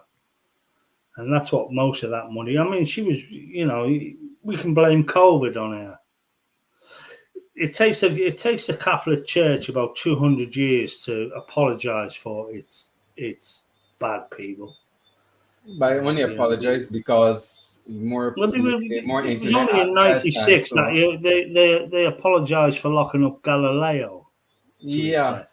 Because they realized that they cannot continue in the same vein. They realized that Galileo was right. They changed the story. Right. Yeah, they all along knew Galileo was right, but they were trying to maintain the status quo, and they realize now they can't maintain that status quo by continuing in the same vein that they have before. So, of course, they apologize for that and apologize for the Crusades, etc. But still, they're doing a lot of shit, moving around. Priests are interfering with children, little children. And still covering up. So they're still doing the same thing. It's just all advertising gimmick. That's why it is advertising gimmick, because they are losing members. So they have changed their strategy. And the world, right now, the world has always revolved around money. Simple as that. And that's all it is. That's all religion is. It's all about money. It's all about sitting on a gold throne. It's all about, having two jumbo jets. Why have one when you can have two? Why have two? You can have three jumbo jets. Drive around in Mercedes, drive around in your top seats, live in your mansions. It's got nothing. It's over 2,000 people on this planet who dictate that they are Jesus, personified, reincarnated Jesus. They all, obviously, a lot of them are in Australia, believe it or not. Wow. But they have these cult followers that people give all their money to. And we're not talking about we're talking about the tithe of 10%. We're talking about, they give all their money to these people. Their homes and their lands. And just to answer Buzz Hawk's question quickly, I voted stay because obviously, you're always better in groups and gangs, and Europe was a lot better. We're on our own now, and it sort of sucks. And a lot of people who voted out are sort of are regretting it now, and they are. Yeah, you realize we can't travel around Europe like we used to without passports and things like that. Yeah. That sort of thing is stopped now. Although you took your passport with you, you never asked for it if you were on a plane from England going to, France. Who'd want to go to France? So that means now when they're traveling on the train across the English Canal, they have to walk with the passports. Well, the channel, they call it the channel, the Channel Tunnel. Channel is the abbreviation of the Channel Tunnel. Only silly people voted leave. Hey, hi, science. But now a lot of them now are regretting the fact that. Hang on. And Boris Johnson, give him his due, bless him. He did quickly when he became prime minister. He just ripped that plaster off quick and just said, "Let's just get on with it. Let's not argue about it." Rip the plaster off quick, and then he just became a lying twat. But that's Boris Johnson for you. He had his last day of prime minister question time today, and there'll be a new prime minister come next week. He's still in office, is he? When is his final Yeah, day? his last prime minister question time was today. Oh, was it? Okay. Where he absolutely owned, to be fair, he absolutely owned Keir Starmer, because I can't.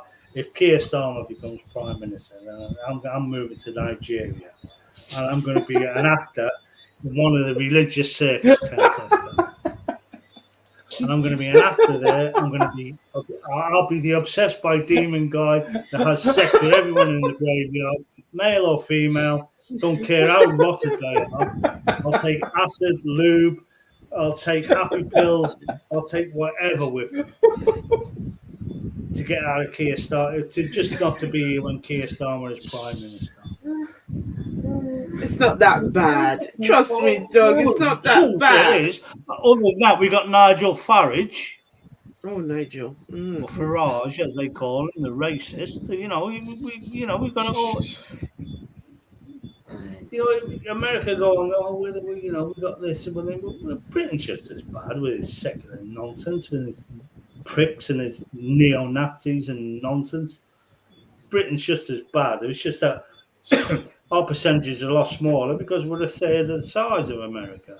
Less than, about a quarter of the size, let's say, of America, person-wise. Or so we know. There could be a lot of people that are under the radar in Britain, but we have our churches. The thing about because these things, I don't know if you notice on YouTube lately, there's these things, these reaction videos of British comedy and how Britons behave, and they're getting like 30,000 likes in like 3 weeks, 4 weeks. 30,000 followers in just a few weeks, just for reacting for British comedy. We're just sarcastic. You can't teach English to a way that we understand it. We can understand when people are being sarcastic. We can understand when people are being. That's why the C word here is it can either be a term of hate or a term of endearment. It depends how you use it. And we use English proper, how English should be used. You can't just change words and change the spelling of words. I think that's how English works. It doesn't. That's just changing to suit your country. You're becoming individuals. Fair enough. You're becoming away from English. If you want to try and talk proper English to an Englishman from England, then you need to get a little bit more sarcasm in this. I mean, there's things I don't understand. I don't understand pop music at all. I never understood what practical use, Esther. You will know this. What practical use does a nay have? And secondly, what the fuck is a nay? What is a nay? Watch me, nay. Well, yeah. Well, what practical use does a nay have? What is a nay? That's all I'm asking. It's just dancing. It's not supposed to mean anything. It's not supposed to be anything. It's just slang. Watch me win. Watch me, nay. Hey. Slang for what, Phil? Go on. Hey. Slang, the dance move or whatever it is. I've got a question. I've got a question for Oscar. Mm-hmm. Oscar, you still there? Yeah. I'm listening. Okay. So, oh no, you didn't see the first bit. The bit where the pastor who claimed to be sleeping with the you didn't see that bit, no, Oscar? No. Okay. I came into your stream when the lady was on the floor or on the ground. Oh, okay. Giving birth. Never mind then. I was going to ask you what you thought. Did you think? Oh, okay. I can ask Doug and I can ask Phil. Well, I think Dog has already answered. Do you think that was Shall I real? Do mute? you think it was put on? No, you can stay on. Philip? The one where which you're referring to, the dead thing or the Yes, the dead one, yes. No, I don't think that was real. Yeah, not at all. And the guy used, as he claimed, when I saw the end, I realized I started to the bullshit meter started going to the red, because I said, no, this is like, if this is a show and these guys are putting on a show and as you said, when you checked, you didn't see this guy who was claiming to be this pastor in some area. You didn't see him online, see his name and so on. So then that start raising the red flag, and it is like, this seems to be an act, a whole act that's being put on to dupe the congregation, and that guy and the pastor seems to be in cahoots. Yes. To put on that act to get the people, because you see how the people, as you said, were captivated when the guy was talking about he went to the thing, this dead person, he slept next to them, he was told it was 7 weeks, and they were captivated. So it's a captivating story to push this thing that he says, let me cast out the demon, little pretense. Twist at the end. Demon and no one thought of demons, did they? They just thought this guy was a we serious thought this guy pervert. was a serious pervert. We just thought he was a serious sexual deviant. He was digging up dead bodies and fucking them with lube, Viagra, and whatever he was taking to get through his thing. It was brilliant. And then people thought he was just forced to sleep in the cemetery, to camp out there. But then again, he was using acid. Then he was using acid and whatnot to do his bits, and then everyone thought, you need to be in prison, mate. And then, at the end, it was demons, and he cast them out in the end. He had his little badge on. I spent 7 days in a funeral in a cemetery. He had his bright nylon shirt on that looked like a sort of superhero uniform. He had his bright nylon shirt on with probably it looked like a cotton polyester blend. Yeah. Blue and white stripes. It looked like he worked for some sort of he was a nurse, or maybe he worked in I don't know, maybe like a African McDonald's type, a burger bar type thing. Oh yes. He had a little badge there. His little badge on. It said, "I spent 7 days in a graveyard and survived with my lube and my pills." It was all story. It was basically the best story that I've seen. Yeah, I was quite intriguing actually, because I was convinced up until when he said. I was convinced up until when he said. I was made to sleep in the cemetery, and I thought, oh, he was only made to camp there. What the fuck? And then he said he was having sex with him again, and I thought, oh, this is a twist again. I mean, acid. But then the thing is, acid, and when the point I knew my bullshit meter started to go right. Was when he talked about the charm. Listen, I can believe that you went to a cemetery. Cemetery, yeah. I can believe you separate, but charm to. Did you guys see the thing he was holding in his hand? Did you see that?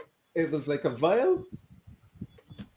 It wasn't a vial, and then he started blowing the dust on the door or something like that. And then from nowhere he goes, see them, and that's that's guys. I'm going. Well, Phil does know. I did say, he was miserable because one of the dead bodies gave him crabs. Yikes! Yikes!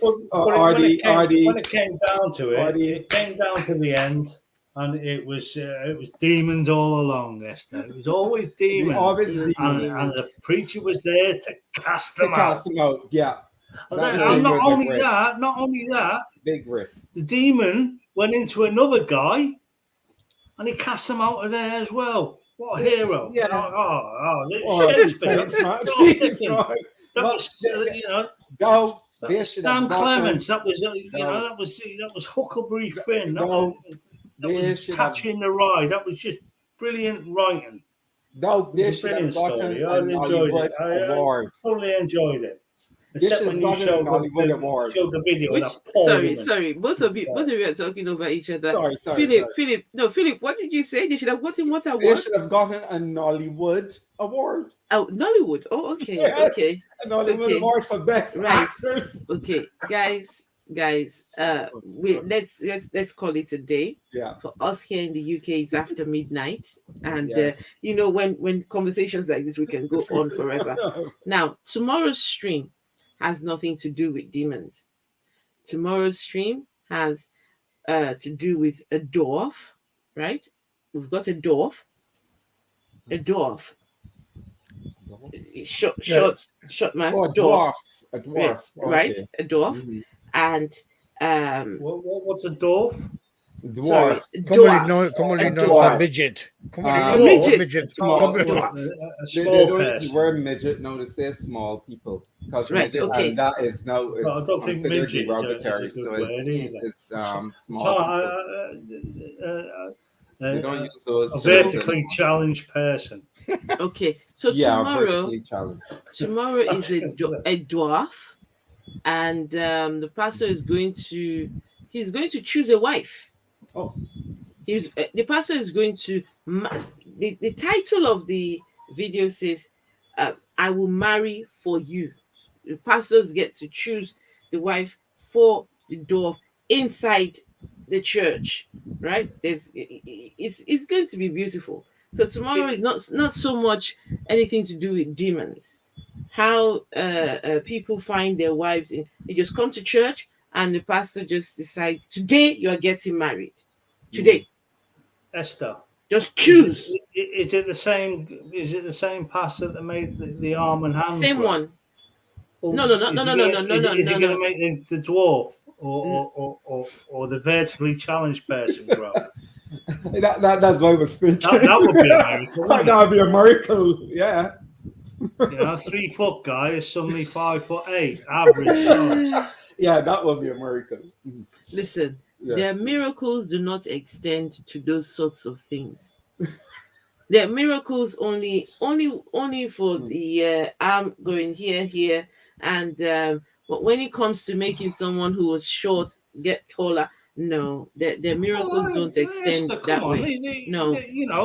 They got rid of a demon that was digging up corpses and fucking them. That's it. It's not miracle. If they can do that, surely they can make a dwarf grow. Surely. You know what? Right. Wait, dog, hang on. To be fair to myself, I didn't watch the full video. We don't know. Maybe at the end of it, maybe the dwarf must have maybe grown some length or something. I don't know. We'll have to wait and see. I didn't watch it till the end. So we'll have to figure this out. But I will tell you, the good news is it's the same. The same pastor who performed the lovely show you watched tonight. Same one. So you might just have something up his sleeve. Here's my ending for the video, and I'm going to guess it's going to because they operate in circus tents. I'm going to guess the dwarf is going to drive around in a car with wibbly wobbly axles, and the doors are going to fall off, and he's going to get shot out of a cannon at the end into an. Every circus happens in every circus. No, dog. No. Well, the only that's cannon. just my guess. The pastor wants him to shoot a different kind of cannons. He needs to find one of the beautiful sisters and shoot cannons inside her. That's the kind of cannons they're trying to shoot here. Not trying to shoot the old days, outside of the out of cannons. No, or shot out of cannons in circuses. That was or they were clowns. They wear massive big shoes and they drove cars with little tiny cars with wibbly wobbly axles. They come in and they throw cream pie. They throw cream pies at everyone, and then they run to the crowd with a bucket full of the same stuff, thinking it was water, and it was a load of confetti. I'm going to guess that would make a great church show. Buzz Hawk actually wishes he was the dwarf. Huh? The dwarf came to church, and pastor says, "I want you married today." And the dwarf lives with a wife. So watch this space tomorrow. Wow. When your pastor gets to choose for you. Well, they do that anyway in Asia, don't they? They do that actually. In some Muslim churches, yeah. Oh, which one's mine, Dad? Well, that's her over there. They all look the same. They all got them little window with the eyes. They all look like Guinness bottles and look like bowling pins, only with them bearcats on. Oh yeah, Dad, she's a cracker. I love her. Definitely. I've instantly fallen in love with her, Dad. Scapegoat Iscariot says, God is not going to perform any miracles his people cannot fake. Correct. Oh my goodness. Yeah. Wow. Yeah. All the tricks. I have to admit, God's doing his job. God's doing more work small man how syndrome. come God keeps giving his number to pastors in Africa? Keeps giving his mobile number to pastors in Africa. How come no one else in the world's getting these phone numbers from God? No, they got like a secret line. The meat suit part over. What meat suit? What you on about? Meat suit, P. Meat suit. What meat suit? You just What meat suit? Wait, what meat suit are we talking about before we go? Pastor, make me taller and married. Hallelujah. How about Pastor, make me a millionaire? Yeah. Oh, actually, no, guys. The dwarf is going to go home a millionaire. To be fair, Pastor did make him a millionaire. Yes. Yes. And listen, you've got to watch it tomorrow. It's got plenty of twists and turns. If you thought today's stream, that video had twists and turns, you just watch this space tomorrow. It's beautiful. This is proper theatre. We're talking tonight was proper theatre. No, tomorrow is compared to what you've shown. I know minus... you're exposed to these people, Esther, but tonight was proper theatre, twists and turns, and it was like watching like your first ever Columbo. It was brilliant. I love Columbo. I do. I do too. It was like the Matrix in real life. It just had all these things, there was walls in, breaking down other walls, and it was just awesome. Okay, guys, they're actually getting wise. These people now. Philip, can you put? But at the end of these stories, Esther, you need to phone up Africa and say, Doug, just hold on. It's not always a demon. Okay, Doug, just hold on. Philip and look out for number one. Please put the links to your channel in there before we go. So please, guys, do subscribe and let's keep this conversation going. I'm still waiting for the gospel according to Doug. I'm waiting still. Yeah, I need to. When is this gospel coming, Doug? To be honest, Esther, my medication I'm on tablets to prevent other things. I'm on I'm on so many tablets that counteract this and counteract that. I'm either angry, mad, depressed, or weird. I'm chatty tonight for some reason. I won't have a drink, I promise you that. But I'm just I'm chatty tonight. Normally I'm depressed or miserable or angry. I go through so many different moods until I get my head right. Hopefully, I'll be off them all together. Hopefully, at the end of the day, I want to be off them forever. I'm on like blood thinners, I'm on like heart tablets, I'm on this and that, just to prevent me because apparently I'm high risk for stroke again. Oh no! It's just a way, and I still don't have full function of my body. Okay. I'm going to say okay, about Doug. 90%. Okay, I can walk Doug. about. Doug. No, I take that back. Okay. I apologize. I take that back.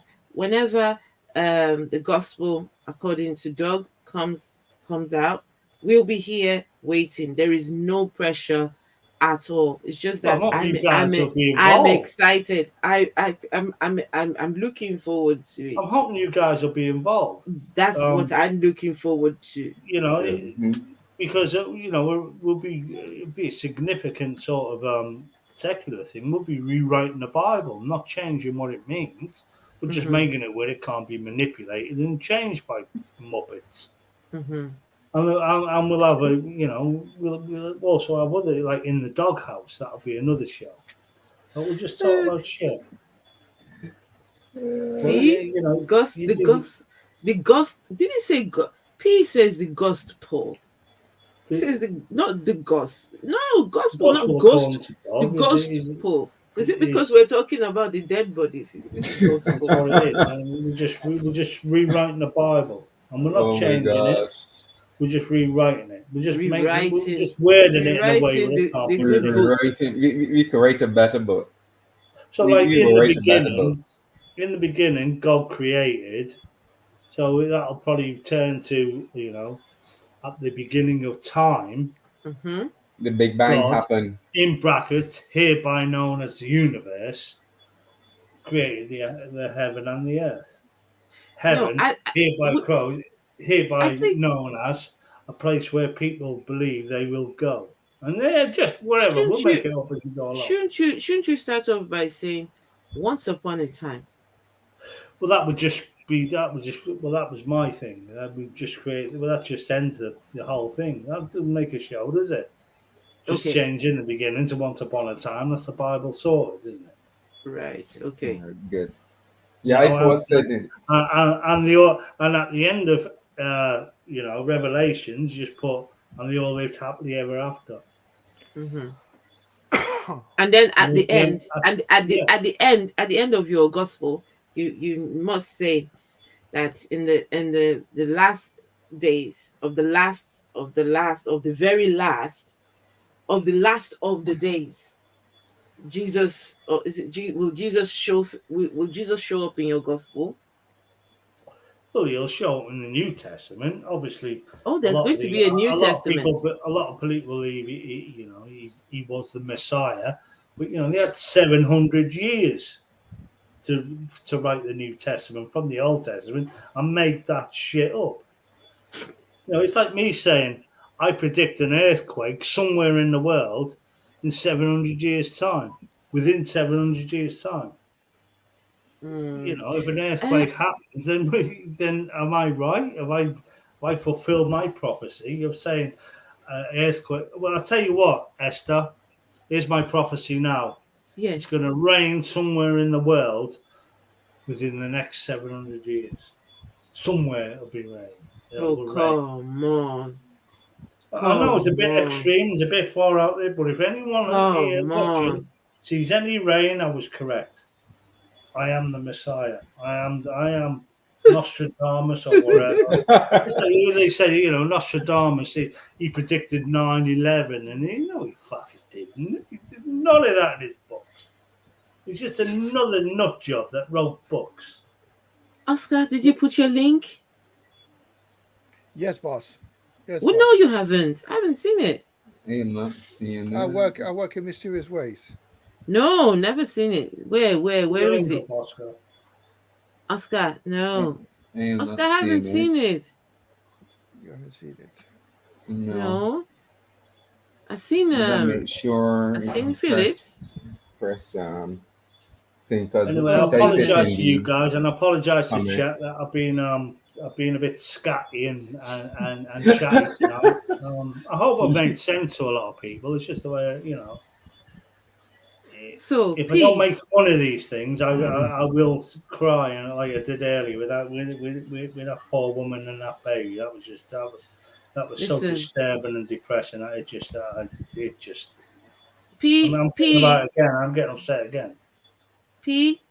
Whatever this gospel is, You need to write it and you need to finish it. Now, I'm interested. The gospel according to the P gospel is the says, in Bible. the beginning was the cat, and the Well, no, meow was with the cat, and the meow was the cat.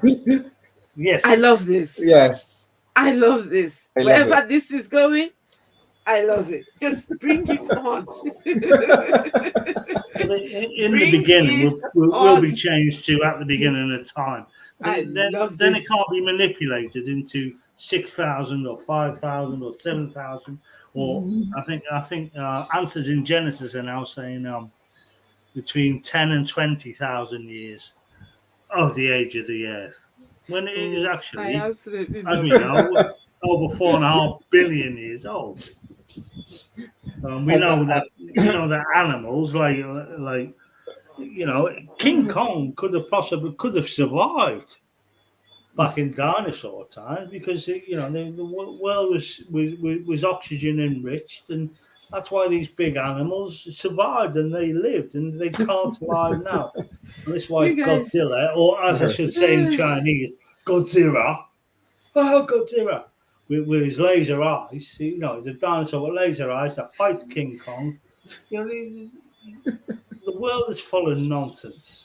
Buzzhog says the Nostradamuses of the world will be baffled by that rain 700 years from now.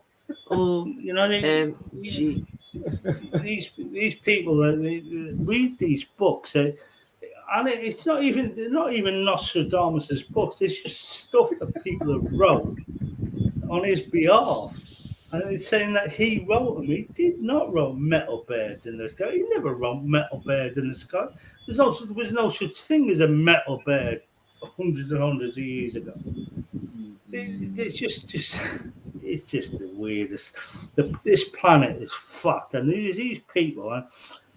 It's sad that these people will exploit them. Trump tried to exploit these dumbasses, I should say, with his conspiracies, and you've got these people now. And religion are doing it left, right, and centre. They will exploit these poor, vulnerable people, and they will just take this. And people will stand around and they will video these people in humiliation, deprivation, sadness. Can I ask a question very quickly? Every time, I don't know what I press, but then my screen just goes, it just goes really wide. How do I bring it back in? Look down to the bottom, put the cursor to your bottom right hand, and you see a little square there that you can press. No, you mean the zoom? Yeah, it zooms. It will bring back in the screen. It's not done what I wanted. Oh, okay. Yeah, it hasn't. No, it's still zoomed out. I don't know what I've done. Probably hold on. What is zoomed out? Is it zoomed out what we are seeing? Our 4 cameras, your live stream. Yes. That's what you're saying. Yes. So that's what Phil is saying is correct. Yeah. At the bottom right of your stream, of a StreamYard, in your application. Right, you got a square thingy, which is actually the zoom in, zoom out. Yeah. Which one? It looks like is when you say to your right is your right hand, not right to the hand. left. To your at the right bottom. Hand, at the bottom right. And you have to put cursor over there for it to come up. Where is it? At the bottom, you should see exit full screen. Exit full screen. Where? I can't find it. Or you're not seeing the menu at the bottom, like mute, stop cam, settings, share. Hang on.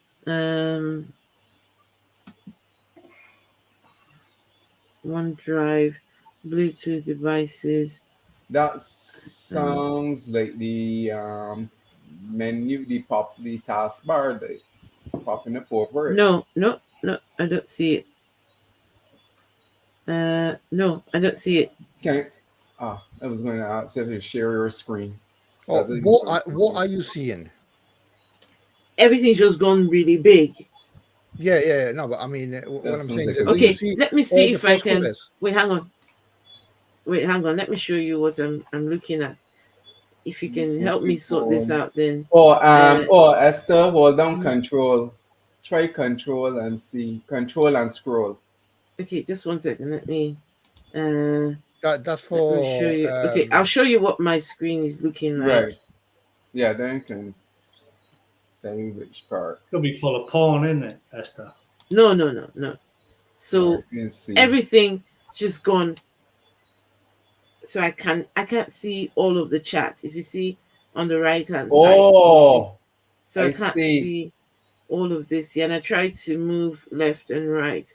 I can use my cursor to go up and down. You got picture in picture for some reason. Yeah. No, that's because I'm showing the screen so you guys can see. Yeah, she's streaming live. What I'm looking at. So how do I get out of this? Wait, let me see. Let me see on my full screen. Let me remove this. So now I've got to.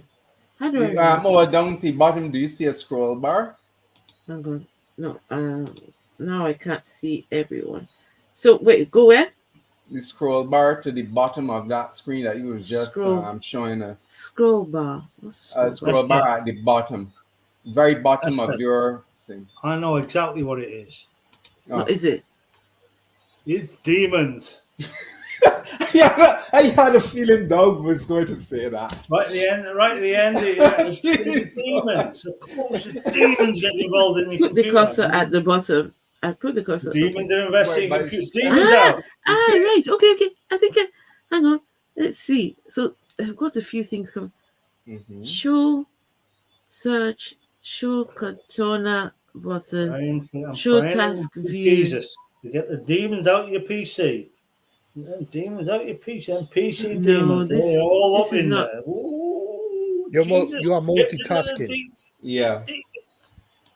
You're calling Windows. Philip, you said to press Control and what else? I was saying Control and scroll. The scroll. Control and scroll. Yeah, it comes up.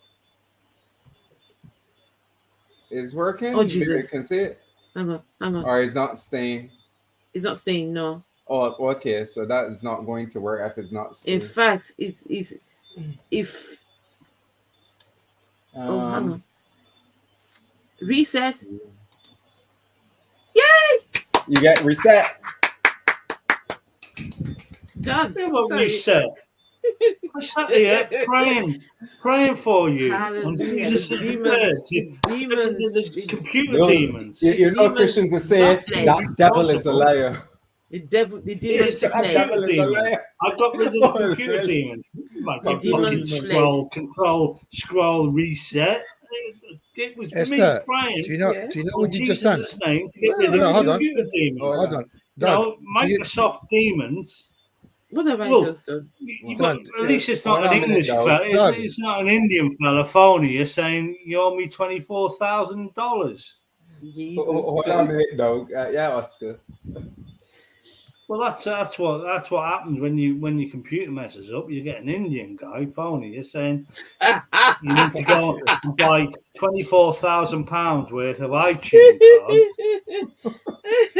but when you go in and buy them, make sure that you don't tell anyone, but your phone is still active while it's in your pocket while you're buying them.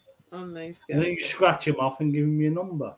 That's the way Microsoft works these days. It works with iTunes cards. Okay, Oscar was going to tell me. Oscar, what have I done? Yes, as I was saying. You just beat the devil. You know that, right? I beat the devil? Yeah, you beat the devil. Hallelujah. What does that make me? What does that make me then? A goddess. Make me a goddess. A goddess. Okay. Only goddess can beat the devil. Oh yeah. Oh, yeah. Wow. That's, some serious voodoo. It's just goddess shit. Right, guys. So me praying to Lord Bill Gates had nothing to do with it. What? Me praying to Lord Bill Gates had nothing to do with this. Did you ask for some money? No, I prayed to Lord Bill Gates. Did you ask for some money? Well, no. I mean, no. You cannot ask for money. you cannot, when you pray, you pray for grace. No right? thanks. No, No, I don't. I'm not Pray interested. to Lord You have Bill to give, you have Gates. to give them so you can receive. I don't You care. have to Not sow. interested. No, You have to no. I pray sow. to Lord Bill Gates, to the inventor and creator of Microsoft, sort out the computer. No, I don't want And any I'm of that. guessing the money will come afterwards. I mean, I'm just establishing, Send me the money. These are groundworks. These are Send just me the money. I don't care about Microsoft. I don't care about grace. I don't care about faith. I don't care about just give, just share. He should share some of his This money is how with these me. missionaries and religion works. They don't want anything. They'll tell you they don't want anything. Only Eventually, they Only will the take money. everything.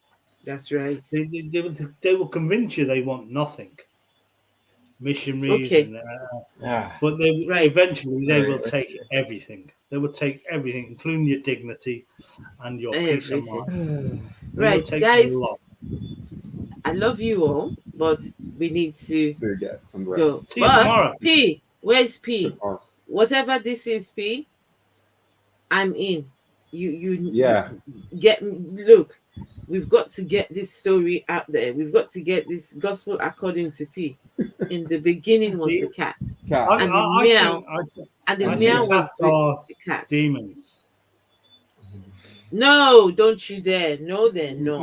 Dog, a dog. You'll come home. You can leave a dog for 5 minutes on its own while you go down the shop. You come back. That dog hasn't seen you in like 10 years. It's like, oh, he's back. A cat wants you to fucking peel it grapes and feed it while it lies on its back and does fuck all. It shits in a box at you. It does all of that. A cat is just, and it looks at you weird when you, and when it wants to, it'll just sit there and it'll just go, and then claws will come out and just scratch their shit out of you for no reason at all. And it thinks it's just sharp in its claw. That's what cats do. And then they'll go poo in your lap. They just want stroking and crap like that. Cats are want, like God. Dogs are, give. That's a difference between cats and dogs. Biblically, that is. Okay. All right. Thank you all very much. You're welcome. Thanks for joining. Make sure to come back tomorrow. Yes, tomorrow definitely. is going to be fun with the dwarf. I call it a dwarf. Small. Vertically challenged person. Or small people. I don't like to Better call say them small people. I don't like to call them small people. That's what they said you should call them. Is that what they say we should call them? Yeah. So what's the right term for them? Sorry. It's small people. I think that's what they call them. If you watch certain correct see they call these small people. But dwarfs live in Middle Earth and they run the rings of Mordor. What did you say? They live where? Dwarfs live in Middle Earth and they run the world. They run the ring. Lords of the Rings. Lord of the Rings. It's quoting the Lords of the Rings. All right, it's time to go. Yeah. Yes. Definitely. That's the cue right there. That's the cue. Right, guys, thank you all very much. It's a politically correct word, to be fair. So what's the politically correct word before I do my stream tomorrow? Vertically challenged human being. No. Aren't we all challenged? Sure. We all are challenged. We all are can challenged. find it on online. Okay, I will have to look. Yeah. I don't know why. I don't know why does anybody need a label? No, sometimes you've got to, like when you're dealing with streams you're on a platform, you've got to respect the space that you've been given. Not so much. But Esther, I don't see you as black. I don't see Phil the Skeptic as black. I don't see Oscar as some sort of Rocky wannabe in his vest. I see people as people. It's freaking hard. I don't see colour. I don't see race. I don't see size. I don't see anything. It's not a matter of race. Have a laugh. It's a matter that certain groups, based on their skin color, are marginalized, and it is lending credence to what they're suffering. So that's why you use I the understand terminology. the suffering, but isn't that them pigeonholing themselves into a colour? No, it's not, because they are marginalized. It's not. It's like LGBTQ they are marginalized, they are suffering certain things because of their Yes. gender, No, I get what you're their saying, gender because the world identity. is So it is not, yes, there are people, but when you're dealing with different groups that are suffering marginalization, you use the terminology Correct that applies, correct terms that apply to them, because then you are it comes over as you're dismissing their what they are going through. You won't go through it, but Phil, I they understand. go through it, right? So that's why the terminology needs to be used. It's I'm the not. It oldest has nothing to do Phil, with as please. race I'm in the that way. oldest person here. I'm the oldest person here. I'm not stupid. I know the world is filled far more full of ignorance than normality. And it's the ignorance that that makes these people have to go into these groups, and they shouldn't have to. And the world's a world. A person is a person, Right, but regardless until that time, regardless of we height, use size, the color, term. or whatever they are. Okay, right, Colour, guys. Okay, yeah. Guys, Right, yeah. I love I've got as much opinion. as much as I love you all. The last thing I want to do is to sleep on stream.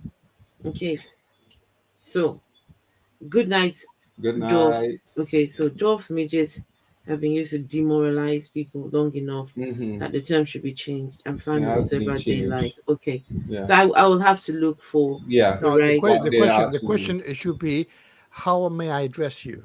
Yeah. Okay. Right. Yeah. That's Yes. the right Yeah. question. Yes. Yeah. No, it's what I think you should be called, or Called what is I've learned right. from him or from her Right, or Oscar. from whatever.